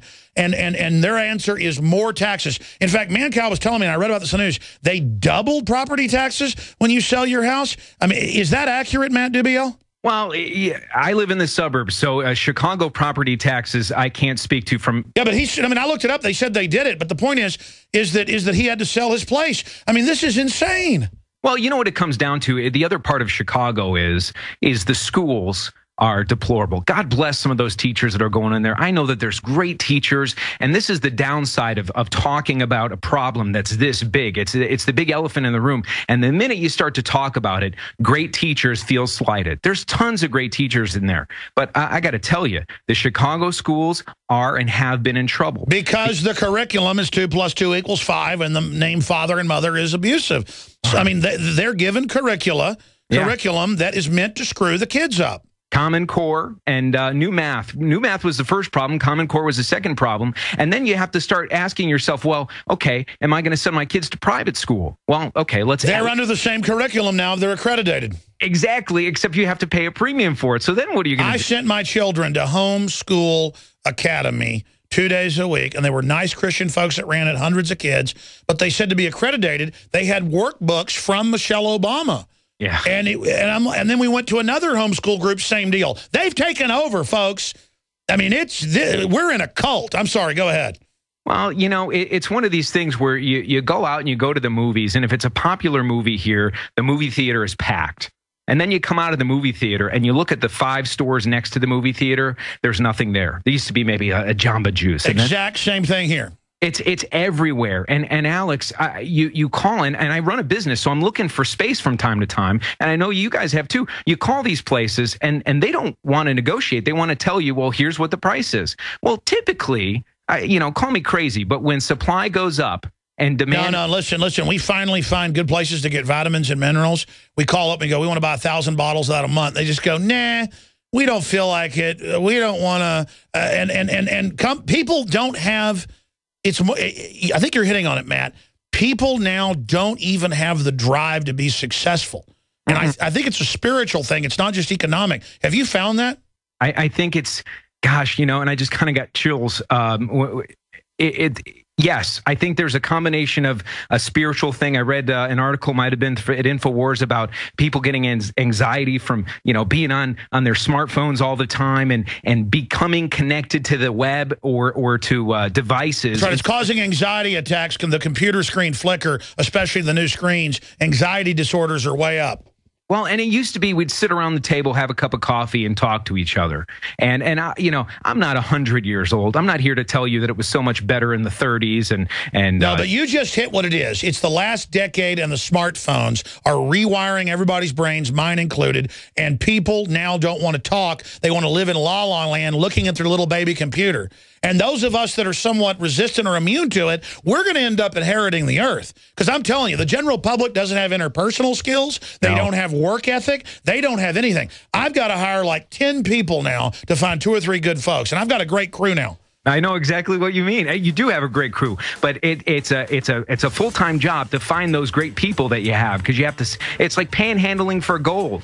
Every business owner and executive I talk to tells me they've never seen anything like it. It's like Day of the Dead. It is, folks. It's the vaccines. It's the GMO. It's everything. I mean, and look, I'm not on some high horse either. I work out hard and have gotten a little bit healthier, but I still look like a slob. I mean, they are soft killing us. Matt Dubiel, stay there, my friend. The Trans-Pacific Partnership that dwarfs any global government move we've ever seen at 8 after till 5 after. Matt Dubiel joins us from 1530 WCKG.com. And by the way, if you're listening to us in Chicago, it is so important on our AM and FM affiliates all over the United States that you tell people about the station. It is such a blessing to be on AM and FM. That is still the vast majority of our listenership. And that's where you can really tell people, hey, tune in. And a lot of their lineup with Peter Schiff and others really exposes what's happening. And we're in an info war, so it's precious to have stations in big cities around the United States. And I intend to try to get more station managers and owners on because they're always so interesting. You've heard some of them on the show. In fact, if you're a station manager or owner and you've got an idea of coming on, we'd like to see you run it past us. Send that to showtips@infowars.com or contact GCN because we always like to get your perspective. You know, once a week or so, we ought to have a station owner or manager on to talk about what's happening in your area. But I cannot tell you how important it is to be supportive of their sponsors or to become sponsors. Talk about helping fund the InfoWar. The most essential thing to do is to be a sponsor or a supporter of the sponsors of our AM and FM affiliates. Now, going back to Matt Dubiel, you were making the point that something's wrong with people. And I have the statistics, the numbers here. Toddlers obsessed with iPads, and it's hurting their development. ABC News. I've got another one right here. Adults ending at 25. Well, actually, you go into puberty earlier, but then act like a baby until you're older. We are screwed up, and it's not all by design. A lot of it is this decadent society that we all contribute to. I'm going to be honest with you, Matt. I more and more like wake up in the middle of the night thinking, get my family, sell everything, run to a deserted island somewhere in the South Pacific. But then I realize we're not going to beat this plague by running. No, I've been the same way. You know, I have 4 kids. I've lived in the Midwest my whole life. Everything I have is here. My grandparents, God bless them, are both 95 years old, and they're here. My father, you know, everyone is here. I've never entertained the idea, and in fact, I didn't even want to travel much over the last couple of years because of business. I started to travel a little bit, and I meet a lot of these guys that are really big into this expat movement, where they move to Chile or Belize or wherever. And my thing has always been, especially, I'm very patriotic. And certainly that alignment has changed over the years. The idea of being an American. You don't want to give up the fort. Right. Well, and what being an American is supposed to be is what I'm for. I'm not necessarily going to stand here and blindly salute a flag that is being run by people that have no idea what they're doing. Sure, exactly. I got to stop you right there. Do 5 more minutes with us and finish your point about what it means to be an American and where you see this going, Matt Dubiel. But briefly, tell folks about the Las Vegas event, and you've got some free tickets available for our listeners only. Yeah, so we're having an event. It's called Passport to Freedom. I've learned that people are pretty much in 2 camps. They're either in the camp that we're in, the stay and fight, or they're in the flight camp, and they want to get out of Dodge and they want to go live somewhere else. So we got a 3-day event. It's called Passport to Freedom. We're going to give away some tickets to Alex Jones listeners. I got 6 tickets to give away, and it's going to be in January in Las Vegas, off the Strip. It's not super expensive, and usually these events are in Panama or someplace out of the country. And we've lined Peter Schiff up to be our keynote. He does afternoons on the same station here on WCKG. Jeff Berwick, we got a Bitcoin expert. We got second passport experts. And it's split. So it's for guys like me and you that want to stay here and kind of shore things up while we're staying here. Or there's also some content there for people. You know, I said I can't go, but I'm telling you, I'm tempted to go. Just because I want to look at this stuff myself. It's funny I brought that up because that's what this is about. But also how to survive it if you stay or if you go. I'm afraid if I go, I'm going to end up leaving the country. I'm just going to be honest with everybody. We'll be right back.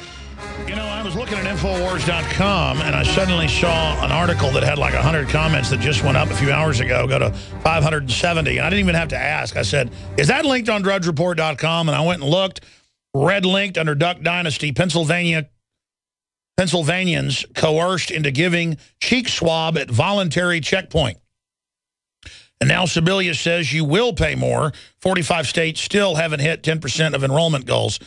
It's all total fraud. It turns out most of those that still think that they've been enrolled haven't been enrolled. So it's just fraud on top of fraud on top of fraud. Obama has the worst approval rating since Nixon. and people are abandoning their puppet. Matt Dubiel, again, tell me more about this event and the date of it, because you know I really like Peter Schiff, and I've been trying to get him back on as a guest lately, so maybe the only way I can make him be a guest is if I go out there and grab him by the arm and, like a caveman, throw him over my shoulder and march him over to the radio booth. I'm joking, but tell folks about what's going to happen at this event coming up. So there's two kinds of people. There's the people that are ready to go move to Belize, and then there's guys like me that are sick of dealing with the TSA. We got Peter Schiff coming, Jeff Berwick, a Bitcoin expert, a second passport expert, and then there's people that are going to come to this event in Vegas. It's called Passport to Freedom, and they're going to help guys like you and I, Alex, who just want to get through the TSA without problems. I mean, maybe that's not you or I. I've definitely given them some problems, and I know you have too. But there's people that just want to get through. They just want to squeak through. They don't want to have trouble. And there's going to be guys that teach people how to kind of stay put and just deal with less of the BS. And then there's going to be guys that teach people how to start making plans to maybe get rid of some things, scale back, and maybe move to greener pastures, wherever those might be. So we're going to give away 6 tickets to Alex Jones fans, people that go to Infowars.com at freedom1530.com. Everybody that goes there, I'm going to send you a discount code, because we want to have, it's a very small event. And you talked about supporting sponsors and stuff. I don't have a lot of advertisers here on this radio station. There's not a lot of retail locations, period. Then you go to those retail locations and you try and tell them, hey, Mr. Baker, you bake great bread. I want to have you advertise on Peter Schiff and Alex Jones. And they look at you like, whoa, I don't know. You know, it takes them a while to get to that point where they're ready to support this kind of programming. So this event is another way to do that. And I want to pass along this discount code to everyone that's listening at Infowars.com and across your network. So freedom1530.com is where you can go. I'm also going to pick 6 winners just to get free tickets on us. And it's going to be a small event. Peter's going to be keynoting, Jeff Berwick, Bitcoin, second passports, business opportunities offshore, other things that a lot of us don't ever hear about. You know how it is when you're here. It's just like vitamins. By the way, this beard and this hair are powered by vitamins. I take lots of vitamins and I eat lots of nutrient-dense food, and that's how people listening can't see it, but that's how my grandparents lived to be. I've gone out to dinner with you and folks a couple times. You're a really healthy guy. And I mean, I was rolling healthy for about 10 years. It's been a fight to get back, but without the vitamins and minerals and things, I couldn't be doing this now. What do you make of them coming out and saying, now, if you have all the nutrients you need, you don't need vitamins and minerals? That's like saying if you have an oxygen tank at 200 feet under the water, you don't need oxygen. But if you don't have it, you've got to absolutely have it. It's a total semantical mind game, laughing at everyone, weaponized media. It's, Alex, I have my 4 kids. My youngest hasn't been vaccinated, hasn't had any, just no surgeries, no nothing. She's the healthiest out of all 4 of them. My kids all get vitamin D and vitamin C every day. But now another part of that is typically when you try and take vitamins, they're giving you niacin and other knockoffs of the vitamin. So that's right. There's all the synthetic crud. You got to get the real thing, which they use in these studies as well. All right, give us the website one more time for folks that want to be part of this event in Vegas. Freedom1530.com. Thanks again, Alex, for having us on. And we want to hook everyone up with the discount code. All the fans of the Alex Jones Show, freedom1530.com. And maybe we'll see you there. All right, who knows? I tell you, maybe if I go, I'll never come back. All right, stay with us. We're going to look at the globalist takeover. It's like putting a prison out in the middle of West Texas. If you try to escape, good luck. No chains are needed because there's desert for 300 miles in all direction. They actually have prisons in places like West Texas and Nevada where no chains are needed on the chain gangs because there's nowhere to go. It's 100 miles or more to any town. In some cases, 300 miles. And that's what they're doing, where you don't know how to farm, you don't know how to ranch, there's no culture. The kids are taught 2 + 2 = 5 in the Common Core and the new math. They are literally creating a group of people that can be remolded into their collectivist dream. And the big mega banks, they want a relationship like that. Now, coming up at the bottom of the hour, we'll shift gears with our guest and get his take on some of the other news issues, like neighbors call cops on man for washing car in his own driveway.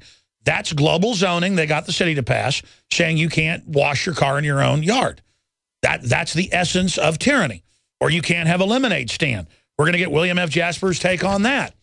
Then we're going to get to this story that's on drudgereport.com. Pennsylvanians coerced into giving cheek swab at voluntary checkpoints, but in some cases, they don't even tell you it's voluntary. Remember up in Fort Worth a few weeks ago, it made national news, where the woman said they didn't even give her a chance. She said, you're going to get it for a DNA database, federally funded. And speaking of globalism and deindustrialization and how these trade deals work and operate, corporate socialism, General Motors says no way it'll pay back $10 billion.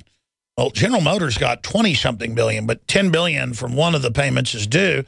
They used the money on record to move to Brazil, China, and Eastern Europe. So under globalism, you don't just pay $10 billion to select corporations so they can give part of it to the unions or whatever. At least that would go back into the economy. But it's bad enough socialism. But at least it's like inflation where the money goes to the people. Now, under QE, it goes to the elite and not to the people.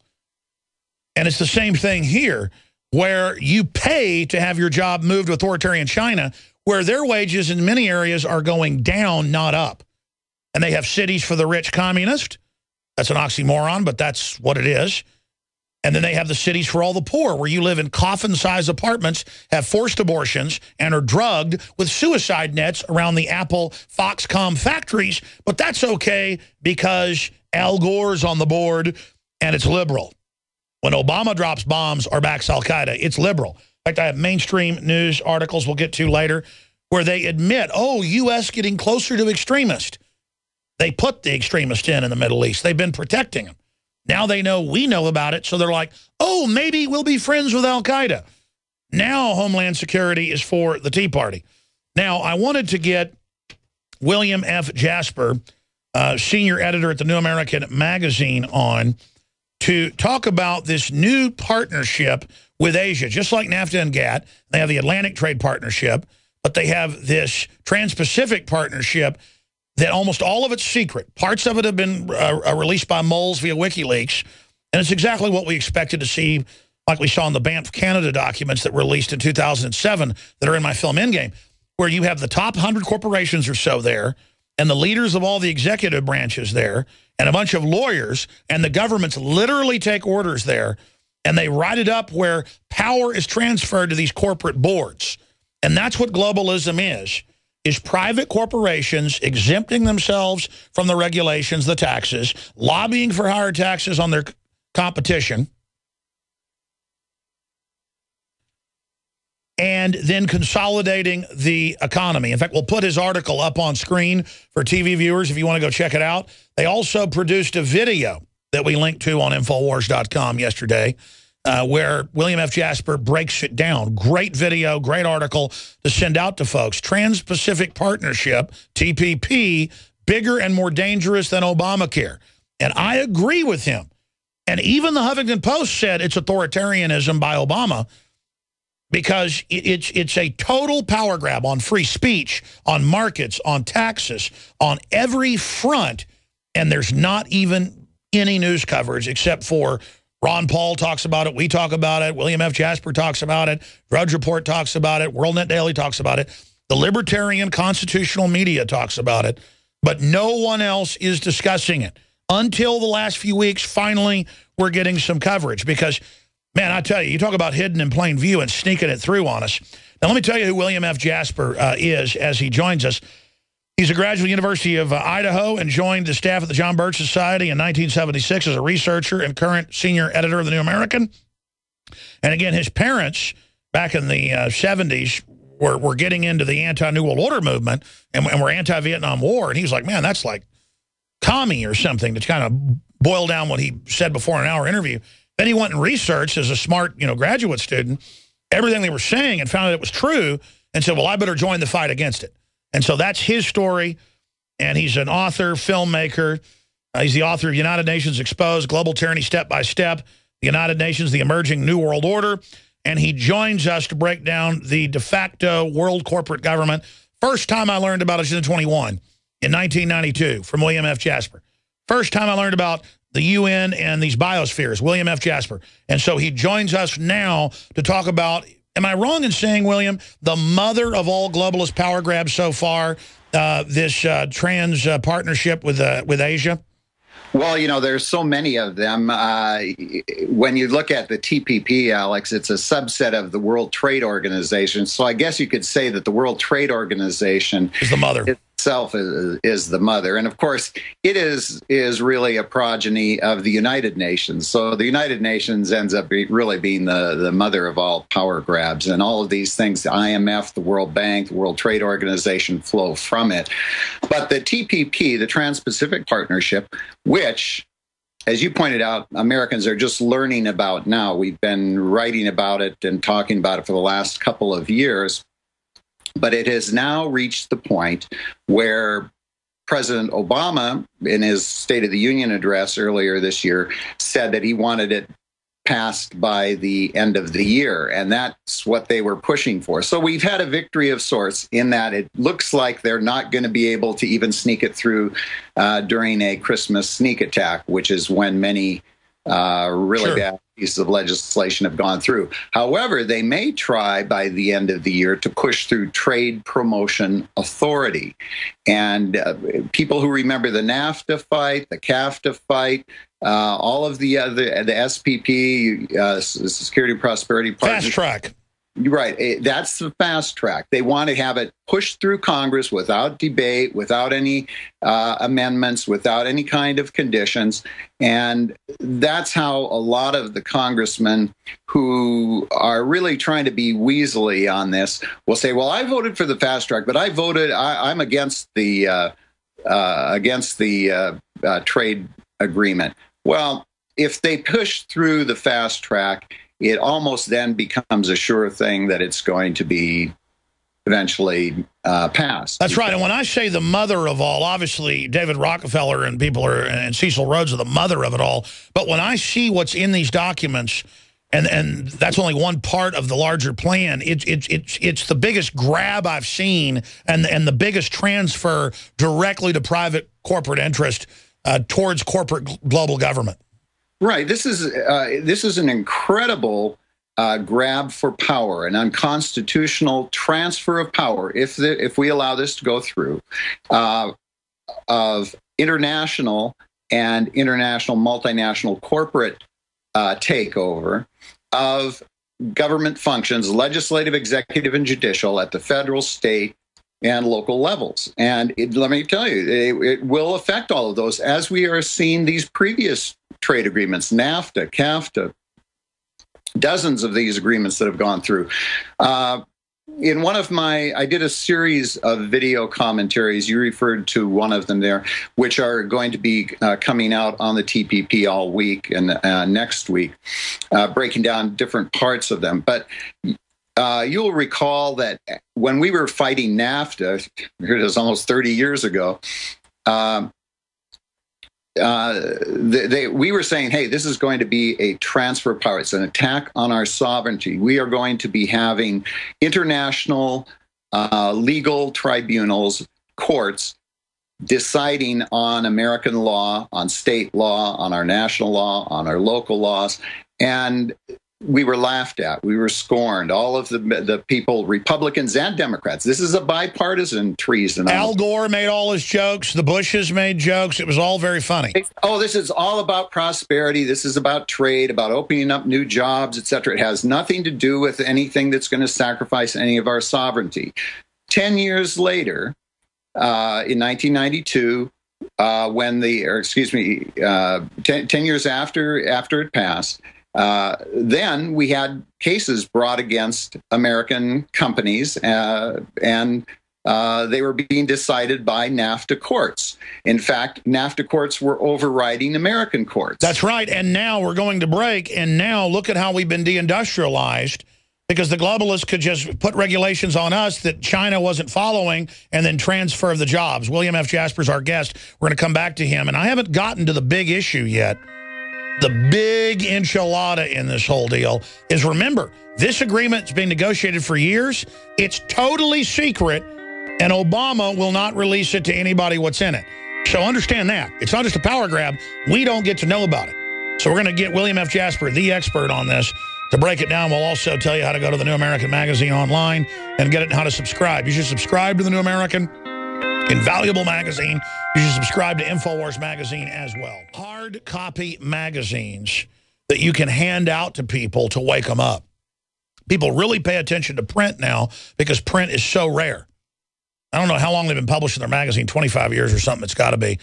But the group's been around more than 60 years. The point is that we put out InfoWars magazine with new original articles, but a boil down and digest of the news that happens right as we go to print to educate people. And so you can buy them at cost at InfoWarsStore.com.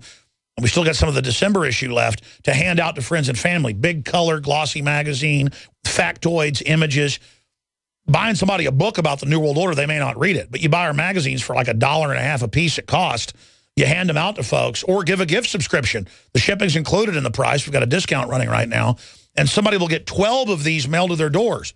What about the police department, the fire department, the military base, the local library? Give a gift subscription to the New American Magazine. They're not a sponsor. They probably should be. But give a gift subscription to the New American Magazine. Very well done. Give a gift subscription to InfoWars Magazine. Now, William F. Jasper, this is a short segment, long segment coming up. But I wanted to, get into this with you. It's the secretness of it. It's not just the power transfer. Talk about that. I mean, we had to get WikiLeaks to leak just one little part of the agreement, and it was a draconian power grab, the likes of which I've never seen. Well, Alex, this is the most disturbing and should be the most infuriating part of the whole process that we see going on here with the TPP. It's a replay of what we've seen at past trade agreements. But this has been even worse. The secrecy from our transparent president. Remember, he promised over and over again this was going to be the administration of transparency. This has been conducted in total secrecy. Even your elected representatives. The American people forget that. They're not going to release the text. This has been going on for a couple of years.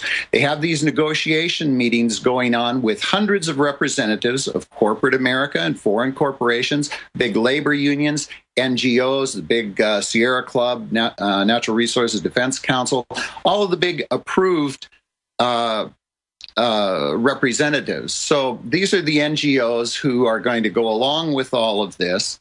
And so they are given the text. Consider this. Senators and congressmen, people we elect to represent us, have requested copies of the text. And they're told, no, you and your staff cannot look at them. However, you cannot have them. However, we'll let you come over here and look at them, but you can't take any notes or can't make any copies.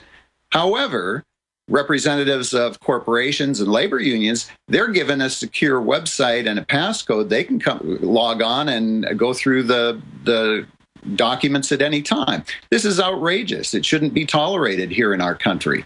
And when your congressman says, yes, he's very upset about this, well, then ask him, what are you doing about this? It's one thing for them just to give lip service and issue utterances that kind of give them cover so that they can show the folks back home that they're doing something about it.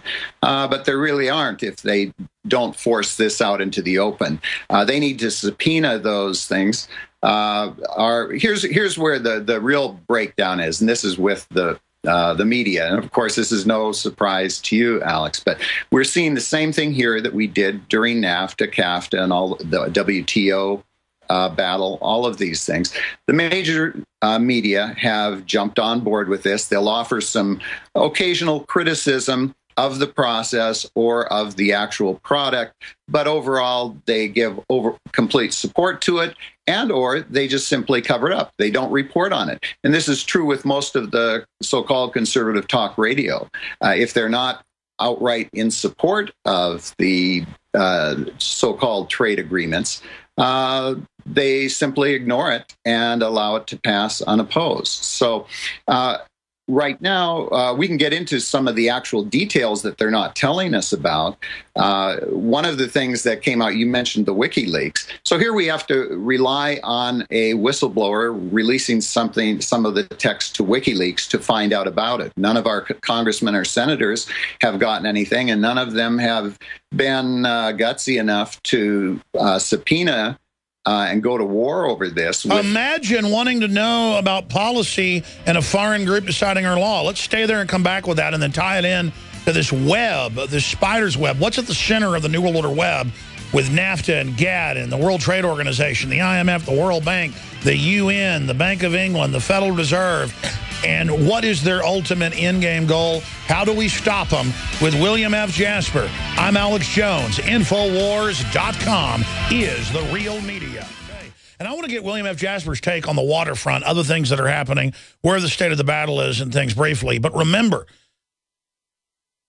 things like the New American Magazine, things like Campaign for Liberty, things like Infowars are supported by viewers like you. We're all about free will, free association. We're not like MSNBC, whose parent company got billions in bailouts and hundreds of millions in stimulus money directly to give Rachel Maddow a pay increase.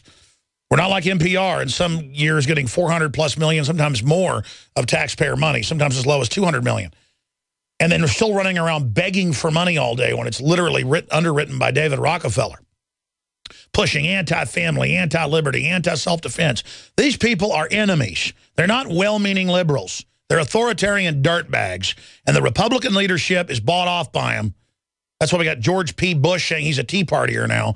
They want to absorb the Tea Party that comes out of the JBS and the New American and Ron Paul and then Alex Jones and everybody else after that. We're not radicals. They say we're radicals all day. They're the radicals usurping our republic. We sound crazy because we're covering their crazy authoritarian agenda. If I told you all the stuff I've read in history books about how weird Hitler was, I'd sound crazy. But I'm not Hitler. I'm telling you about Hitler. If I told you all the crazy stuff about Nero, I'd sound crazy. But I'm not Nero. I'm telling you what Nero did. Marrying his horse, everything else. These power-mad nuts must be stopped. Now, if you order by the 19th, we can guaranteed, whether it's the high-quality products at InfoWarsLife.com, the Chiapas high-quality coffee, totally organic, my favorite blend, now brought to you, and the old free market way to fund our operation, the InfoWars high-def dash cams, the lowest price you'll find anywhere. On the same dash cam, we bought them in bulk and offer it at the lowest listed retail price anywhere to document what's happening with the police, bureaucrats, wildlife, you name it. That's at InfoWarsStore.com. And also at InfoWarsStore.com, we have Behind the Green Mask, You and Agenda 21 by Rosa Corey, who used to be a mainline liberal and found out it was all true. She was in state government, in zoning. And this is the best little booklet, I think, to wake people up. It's available at InfoWarsStore.com. And then Tragedy and Hope, that's, I don't know, 1,100 pages or so, that I see on William F. Jasper's bookshelf on Skype, if you're watching us on TV, where the Georgetown political science professor, Bill Clinton's mentor, who he thanked in a State of the Union, admits they control liberalism, fake conservatism, fascism, and the Trilateral Commission, and all of it is meant to bring in world corporate government. And that it's only meant to look like there's the illusion of choice in politics. I'm paraphrasing quotes. This book, and I've actually read almost the whole thing. When I say that, I probably read 800 pages of it over the years because, I mean, I skip over some of the more little factoid inside baseball stuff. But I've read Cecil Rhodes's writings. I mean, I've read H.G. Wells' writings from them. The White House science czar, talking about putting stuff in the water to sterilize you, written in 74. That's John P. Holdren's Eco-Science. I mean, I've got that over there on the bookshelf. I mean, I know what they've really said, okay? This isn't a game. So I wanted William F. Jasper to get into what's in the Trans-Pacific Partnership, TPP, how we beat it, and then how it nexuses in to Agenda 21 and all the things that are happening right now. And so please segue into what's at the center of the spider web, how things are going. I mean, I know that's a whole waterfront. I'll remind you of the questions, but more on TPP. How do we beat that battle? How does that web tie back to the center? What's at the center? What's the end game? How's the fight going? William F. Jasper.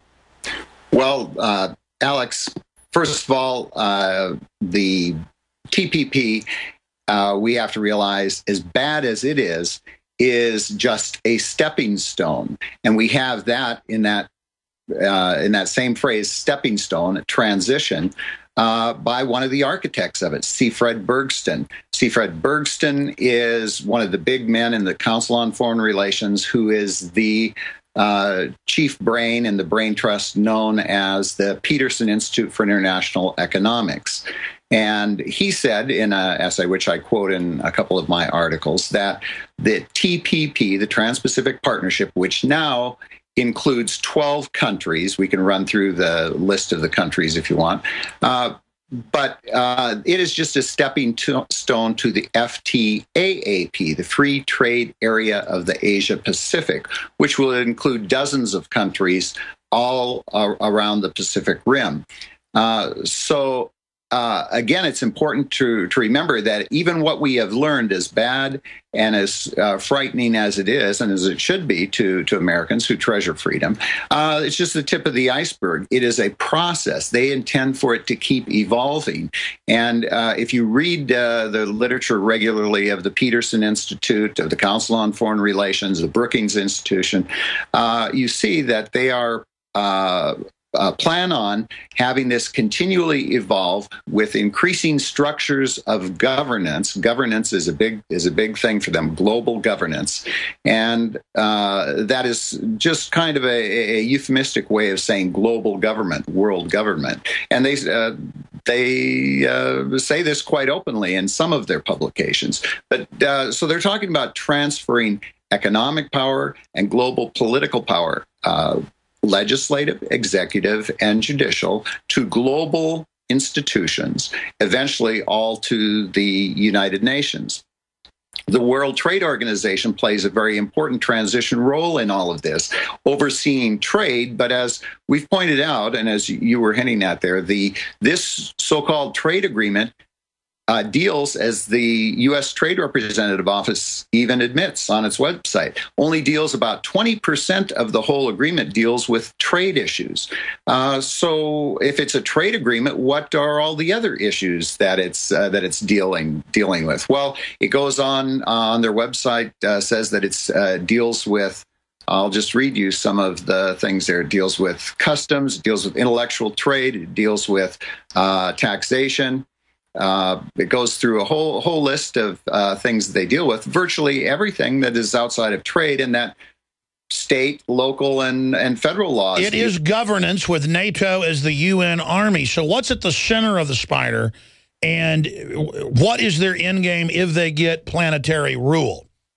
Well, power corrupts. Absolute power corrupts absolutely. And when you have people who are already absolutely corrupt and they get absolute power, you know the end game is really absolute corruption. And as Professor R.J. Rummel said in his Death by Government, is that power corrupts and power kills. So once you have a total control in government, in this case a world government, we could expect nothing else except for tyranny on a global scale.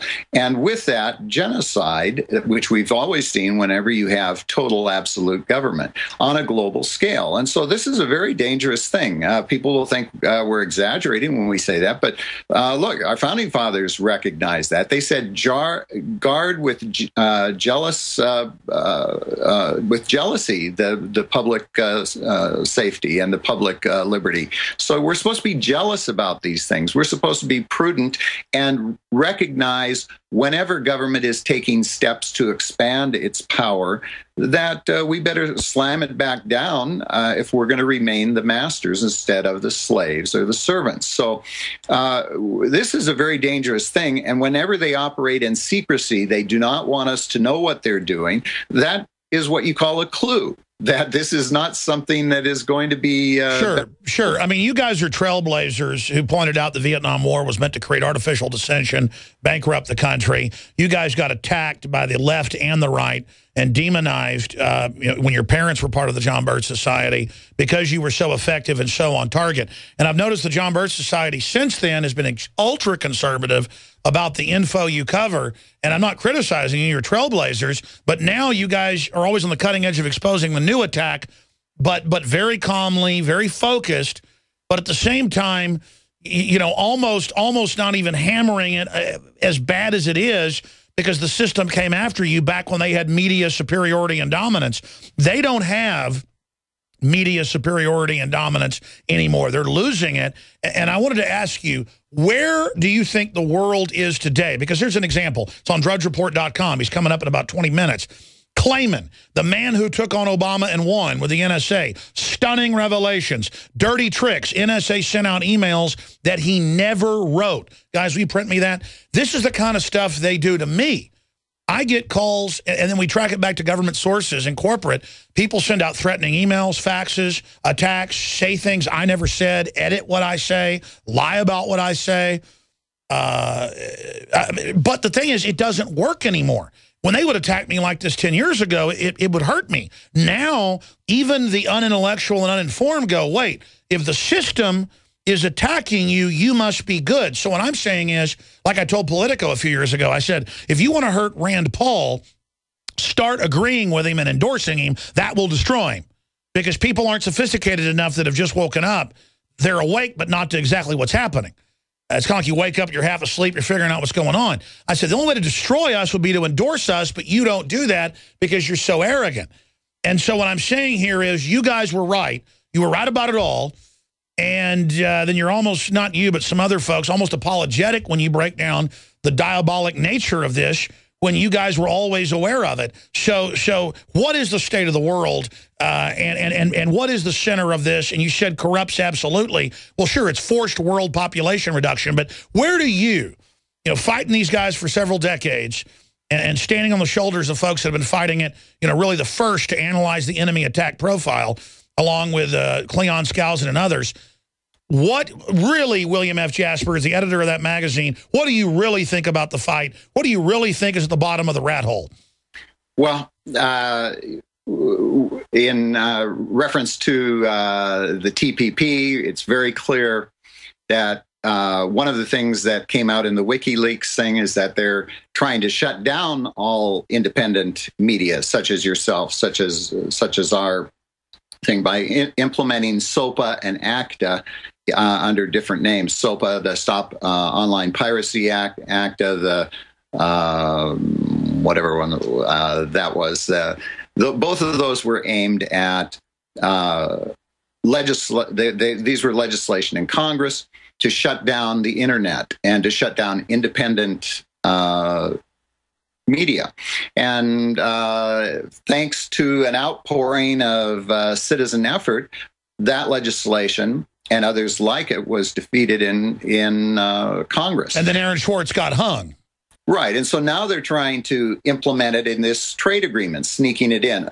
And that's just one example of many of the different things that they're going to try to push through here. And they are going to have, unfortunately, at this point, lots of liberal Democrats and so-called conservative Republicans hopping on board because, as they've done in the past, they've been able to convince people that, hey, this is good for trade. It's going to be good for our economy. They're going to have a harder time doing it this time. That's a good point, though. They couldn't get it done at the national level, so they just go to this secret global level. Congress can't see it. I mean, this is espionage. This is a foreign takeover. Instead of just criticizing it, I think we start talking about treason trials. Well, it is getting to that point. I mean, it is here they are dismantling our constitutional system. Now, before we went to the break, I was going to go to a point that's really important about the judicial fiat that they're trying to give to the WTO and to the regional globalist courts. Back when NAFTA was passed, and we said this was an attack on sovereignty, we were ridiculed, as I said. However, then after the lawsuits came down and the courts started ruling against us, very interesting. Secretary of State, our current Secretary of State, John Kerry, was then a senator from Massachusetts.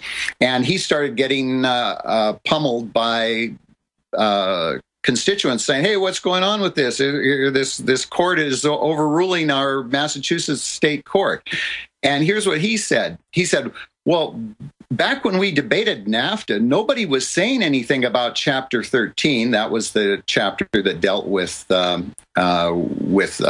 these regional tribunals. He said, nobody talked about that. Nobody said anything about the possibility of losing our sovereignty. Well, that was a lie. We had said that a lot of things about it. We'd written about that constantly. We'd peppered him with that. So, Ross Perot did that too. He said, listen, you're going to have foreign bodies, foreign tribunals, ruling on American trade deals. And Representative Abner Mikva said the same thing. He said, if we had known back when NAFTA was being debated, that something like this could happen, nobody in Congress would have voted for it. Well, again, this is after the fact, trying to cover themselves. They knew.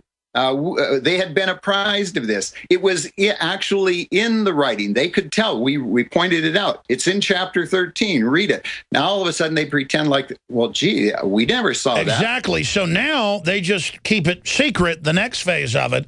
But I don't know how, even if they ram this through and have people sign on to it at the executive level.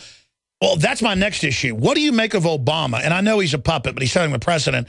He really, for all intents and purposes, on open borders, on legalizing people, on military, putting NATO over our military, over selectively enforcing 30-plus areas of Obamacare, on so many fronts on guns, he's acting as a dictator and saying that.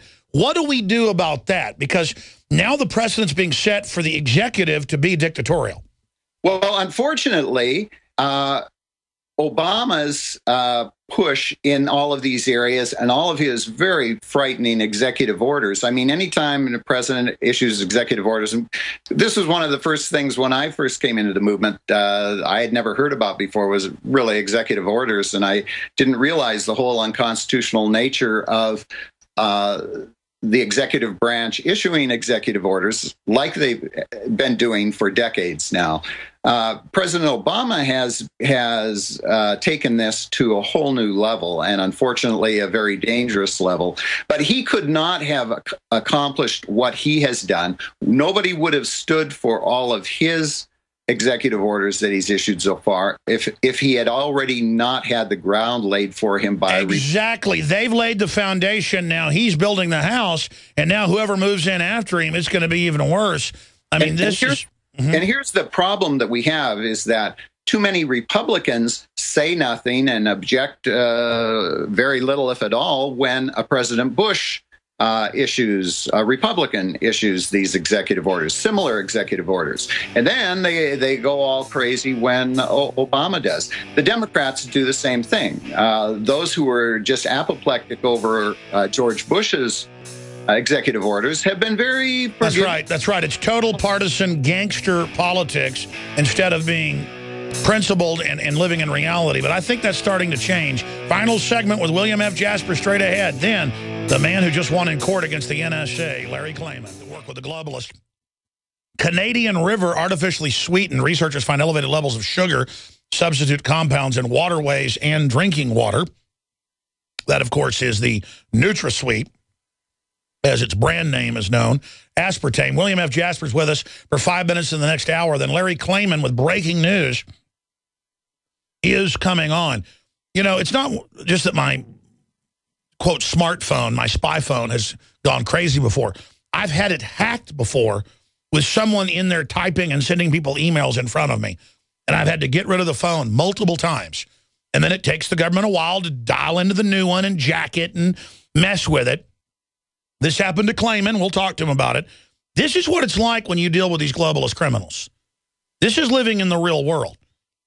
And it just shows how they targeted the Associated Press and conservative and libertarian groups. William F. Jasper, isn't the biggest reason to impeach Obama and the Attorney General and to start having arrest is that they use the IRS to target pro-life groups? I mean, this is oppression, like what Hitler did to the Jews and people in the lead up to arresting them.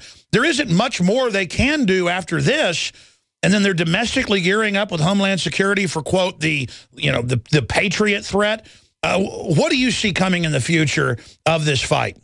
Well, the IRS is a big part of it. But then, of course, and I'm sure you've reported on it as well, it has gone beyond that. The president has issued assassination orders and has carried them out with drone attacks on American citizens, on foreign citizens. And this is happening on a regular basis, just happened last week.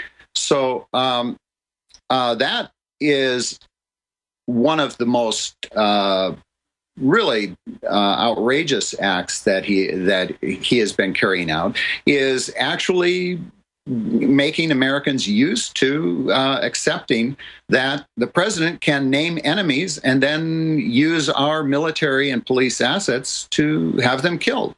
without any judicial proceedings and no due process. That is a very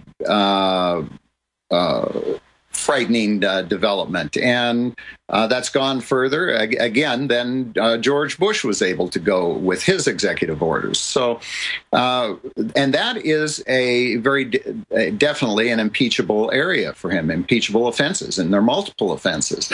And so we have some of the foreign organizations and human rights groups that are calling for him to be prosecuted for human rights violations. But unfortunately, we haven't had many of the liberals who were all over George Bush for all of his, and rightfully so, for all of his warmongering and criminal acts in Iraq, Afghanistan, etc. Nothing of the same response from the liberals there. Same as you probably noticed just recently when the Obama administration had announced that, hey, we're going to stay in Afghanistan for another 10 years. They just keep lying. We promised 2012. We promised 2014. Now it's another 10 years, and they always intended to stay. I mean, I've got to say this, though. The so-called mainline liberals are the vanguard of the authoritarian takeover, Cloward and Piven. Mainline conservatives are good folks. They're just ignorant. But it's only been the libertarian constitutional patriot Ron Paul, William F. Jasper type wing, McManus wing, that has told the truth and been real. And so when we come back briefly in a final 5 minutes with you, I want to ask you, what is our responsibility? Because we're not tooting our horns saying we're the smartest guys in the room. It's just a fact. What do we do then with our responsibility? Final little segment with William F. Jasper of the New American, newamerican.com, thenewamerican.com. I got to mention this. Chinese rover diorama shows Europe being nuked. Official state-run display has a painting behind the rover that shows a nuke going off, a giant mushroom cloud over Europe. If you scroll down, there's an even bigger image of it below. There you go for viewers. So that's up on Infowars.com right now. That just shows the craziness. And I want you to answer that question, William F. Jasper. The toll-free number for folks that want to call and subscribe to New American Magazine is 800-727-TRUE. 800-727-TRUE. And they didn't ask me to plug that, but it really has been an invaluable tool to wake myself and others up. So give the gift of reality in this new year, 800-727-TRUE, or get InfoWars Magazine, or both, at 888-253-3139. But we've only got 5 minutes left, or 3 minutes left or so now. A minute on China and its role in the New World Order and what you really think is going on, and then 2 or 3 minutes on that question, what do we do as people that aren't sellouts that know what's happening? We're not the only ones that know what's going on. Most people join with Sauron. They join with the dark side. So how does China play in, and then what do we do as the real leadership that did accurately analyze this? I think we should be a little more, not arrogant, but assertive about the fact that we know what we're talking about. Well, China is a big part of what we see happening in the whole area that falls under the label of convergence. And you'll have to have me back on sometime just to talk about convergence. Convergence is the planned operation, incremental merging of the United States and other what used to be called the free world, the West, with Russia, China, and the rest of the communist world. And you may recall that back when the Reese Committee, back in the 1950s, in Congress, investigated the tax-exempt foundations, the Rockefeller Ford foundations, Carnegie foundations, because they were promoting left-wing socialist and communist programs, that the chief investigator, Norman Dodd, went to the Ford Foundation, and he had one of those moments that you see on movies where the bad guy just can't resist chortling to the hero about what they plan to do and how you can't do anything about it. Rowan Gaither, member of the Council on Foreign Relations, head of the Ford Foundation, told this congressional investigator, Norman Dodd, we are operating under instructions to so change the fabric of the United States that it can be comfortably merged with the Soviet Union. And at that time, that included, of course, communist China.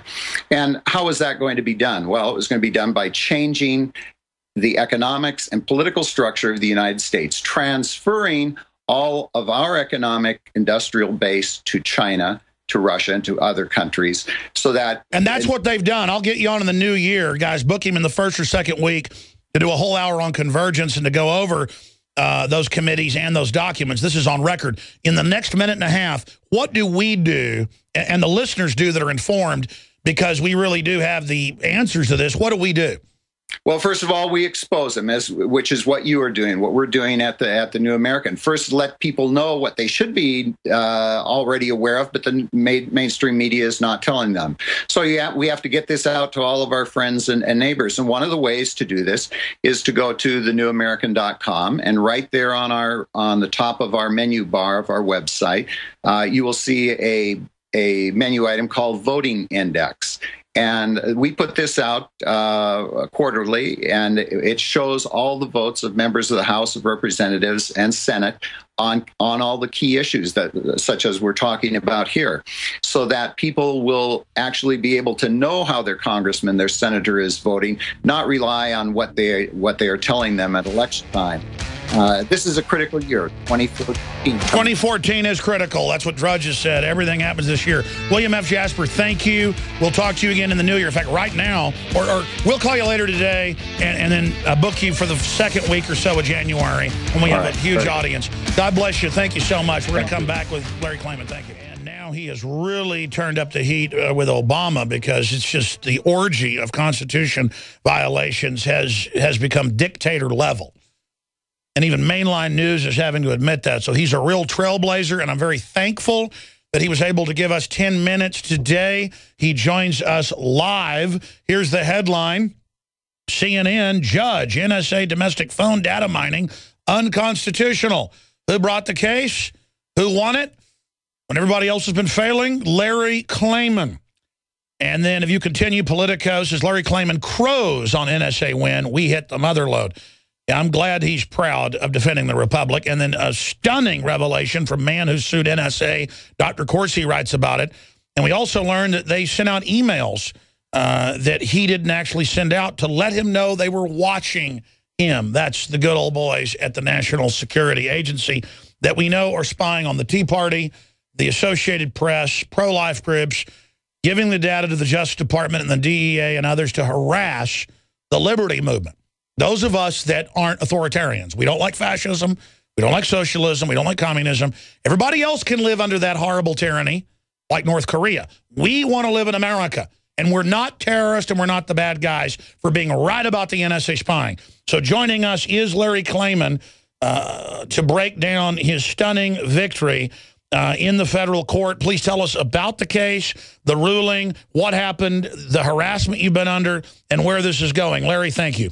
Alex, thank you for those kind words, fellow patriot. You bet. We'll break it down. Yeah, let me tell you about the case. Just within a day or so, when Snowden made his revelations, we filed 2 class action lawsuits. I'm a plaintiff. I made myself the guinea pig, put myself on the chopping block as both lawyer and plaintiff, with our client Charlie Strange, who you know about. I think you've had him on the show, who is the father of Michael Strange, an NSA, not coincidentally, cryptologist. And Larry, your phone's a little low. Speak up for me. Thank you. To Navy SEAL Team 6. And Michael Strange, died in very suspicious circumstances. There's a congressional investigation underway. Charlie has been very critical of the NSA, of the Obama administration, and the military. So we brought lawsuits. And the minute that we brought these lawsuits against Verizon and all the other cell phone companies and the internet providers like Google and Yahoo and you name it, we started to receive these text messages that we never sent. And, were in fact harassing. And it was clear that the NSA and the government and the Obama administration was trying to scare us from going forward. But that being said, and that's what Jerome Corsi, my friend and client, wrote about at WorldNet Daily, where I'm also a columnist. We went forward with the case. We filed motions for preliminary injunction. We argued them in front of the court on November 18th. You can see the transcript and all the pleadings at freedomwatchusa.org, freedomwatchusa.org. And we told the judge that our government has broken away from the people, that it no longer represents us, that the executive and legislative branches of government have become tyrannical under Obama, and frankly under the Republicans as well, because they've gone along with this outrage. This is the biggest violation of constitutional rights in American history, that our founding fathers would be turning in the graves to see this, and that he was the last hope of the American people to step in, to stop this outrage, to stop this criminal violation of law. And the judge obviously accepted our arguments, and we take our hat off to him. There aren't many judges in this country, Alex, that would have done what he did, because most of them play it safe politically because they want to get a higher appointment. Well, let's give you some brief he's a hero. Sure, let's give you some brief credit, then I want you to get back into what happened when the ruling came down, where it goes from here, and the harassment you went under. But I read your suit, or looked over it, and then read your comments in the press and what the judge said. Clearly, you spelled out the truth. These other lawsuits are real mealy-mouthed, and we want the judge to tell us if they think it's bad. As you know, in law, we need to declare the facts and stand on the Constitution, common law, common sense, and the moral high ground. So I think that's why your suit was also successful. But please go ahead. Well, and you and I are a lot alike. We tell it as it is, right? Yes, sir. I mean, we don't have time to start mincing words. This country's headed down the drain, and we live in a police state where no one can send an email, a text message, a telephone call without thinking that they're being surveyed.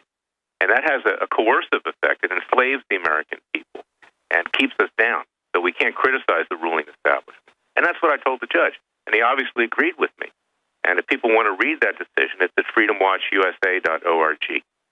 So, Alex, we don't have time here. And if there are more judges like this that will step in, that will protect the American people from the Obama administration or whoever occupies the White House, and Congress, Democrats and Republicans. We've seen people like Peter King running in interference for Obama on this. Unless that happens, we're in a state of revolution. This country's going to explode. I don't want to see that happen. So I challenge the judge, and I challenge other judges to be courageous and protect the American people. And I'm going to do my part by filing lawsuits, by engaging in civil disobedience, Gandhi style, whatever it takes to save this country. And you're doing your part. And you're doing the country a great service because you talk clearly, and we have to talk clearly. And you're taking action. You just had a rally there in D.C. saying Obama needs to step down. I mean, now is the time. And, you know, I've seen some of the so-called left, like at The Guardian, saying, oh, the gadfly Larry Klayman, you know, took on the NSA. Hey, you've got the courage. You did it. You're the one getting your emails broken into. And then the left can't even say good job for all our rights. They've got to make a sniveling joke. And the only reason I bring that up is that we have to come together as human beings, as Americans and people, and say, come on, this is spying beyond 1984, and we need to support everybody. I've supported liberals that have been against the NSA spying. It's time to come together. Tell me about what the judge said in the ruling, where it goes from here, and what happened to your emails. Well, the judge, first of all, ordered that all of our metadata of Larry Klayman and Charles Strange be destroyed. And we want that same order for all of the Americans, 300 million, who've had their homes broken into. You know, Richard Nixon, he only broke into the Watergate office complex. He had to resign. Obama and his Republican and Democrat enablers have broken into 300 homes. So the judge said, destroy all that data. And he said, you know, I'll let you go up and appeal government, but if you don't toe the line and follow my order, and my order is upheld, and it comes back, there's going to be hell to pay, and you're going to be sanctioned. And I'll tell you something. We'll assist that, because if now they're on notice that what they're doing is criminal, it's illegal, it's a violation of our Constitution. And if they continue to do this, and we catch them doing it, and our orders are upheld, and we're confident they will be, I will file motions to have them held in criminal contempt and thrown in jail. And whether the courts will do that's another question, but if the courts don't do that, then the American people are in the street. Because we can't live under a George Orwell 1984 Atlas Shrugged world. That's not the United States. That's the Soviet Union. That's China. That's not the United States. As a top constitutional lawyer who's had probably more victories than anybody I know against tyranny the last 20-plus years, I've followed you and had the honor to talk to you, Larry. And again, if you just tuned in, the man who just got the only federal ruling out there against the NSA, the only sanity in years, Larry Klayman, joins us right now, freedomwatchusa.org. I had him on a month ago saying, join his organization, donate. This guy files real lawsuits for real results. So if people don't go there and donate, which he's not asking you to do here on air, I'm bringing it up, you're crazy. I mean, Larry Klayman just continues to be the real deal and to really get the word across. I need to ask you, though, you know, looking at this, Where do you expect it to go now? And talk about precedent as a constitutional lawyer, because if we don't stop Obama acting like a dictator, it sets a precedent. If the NSA stuff comes out now and they don't get reversed, it sets a precedent. What's coming next? That's what I'm concerned about. Can you explain to people this principle historically, that it doesn't stay in one place? Things get better or worse, and if we don't reverse it, we're going to hell in a handbasket? We've already gone to hell in a handbasket, Alex. We're hanging by a thread. And it's time for people who are knowledgeable to take action. And this one judge stepped forward, but he's the only judge I've seen in recent years. Judge Royce Lamberth was like that during the Clinton years. He hasn't got one of my cases lately. I pray that he will. He's a great judge, too. He's a colleague of Leon. But there aren't many like that. And we really have to educate, and we really have to show the American people what's at issue. And what's ironic, you mentioned the left. I've been getting more calls from the left in the last few days than from the right. And, you know, they're two-faced. Behind our back, they criticize us, but to our face, they're praising us, because there's nobody on the left that is doing what I'm doing, what Freedom Watch is doing. And they appreciate that, but they won't give us any credit. So they have to take shots at us, like in The Guardian or Politico or whatever. And I'm used to that. It rolls off my back. I could care less. The point is that we want results. And I'm not equating myself with Jesus Christ. Okay, hardly. I'm not in his league, obviously. No, but I'm holding you up as somebody that took action and won. And I mean, this is all of us having our rights robbed. They've come in our houses. Well, they've come in our businesses. Absolutely, Alex. And what I'm saying is that, you know, they took shots at Jesus too, right? He was the Son of God. Exactly. So they can take it and stick it. And we're going to do what we have to do. And we're not going to be deterred. And I hope that judges will follow the lead of Judge Leon, because he is an American hero. And you're an American hero, and anybody who speaks clearly is an American hero now. And I don't care if you're right, left, or center. We're all in it together. Anybody that challenges the attempt to chill political speech, in the 5 minutes we've got left, and I know you've got to go, Larry Klayman, there'll be something you wish you would have added after you leave. So you've got the floor. Tell us about your emails getting messed with, according to Corsi, if that's accurate. I'm sure it is. And then where all this goes and what we can do and other points about this case. Well, we know, Alex, you know, that when the government wants to get you to back off, they send people to follow you home, to photograph your house, to do whatever they can do to make calls, you know, with clicks on it. I mean, I've gone through that for decades. This is just the latest gambit by the government. They sent text messages that I never sent to people that I'm close with, that I work with. And they did the same thing with regard to Charlie Strange, getting him to believe that he was getting emails from his dead son. And the poor guy breaks down in tears at the slightest mention of Michael being killed. They're cruel people. They're evil. And frankly, they're criminals. And they should be thrown in prison. That's where they belong. Wow. This guy Clapper, who lied in front of Congress, if it had been you or me, we'd already be gone. I mean, they got to go after, you know, baseball pitchers and others for lying to Congress, but this guy is subjugating the rights of the American people and enslaving us with this guy Clapper and the others at the NSA, and enslaving us with an Orwellian society, and he walks off scot-free?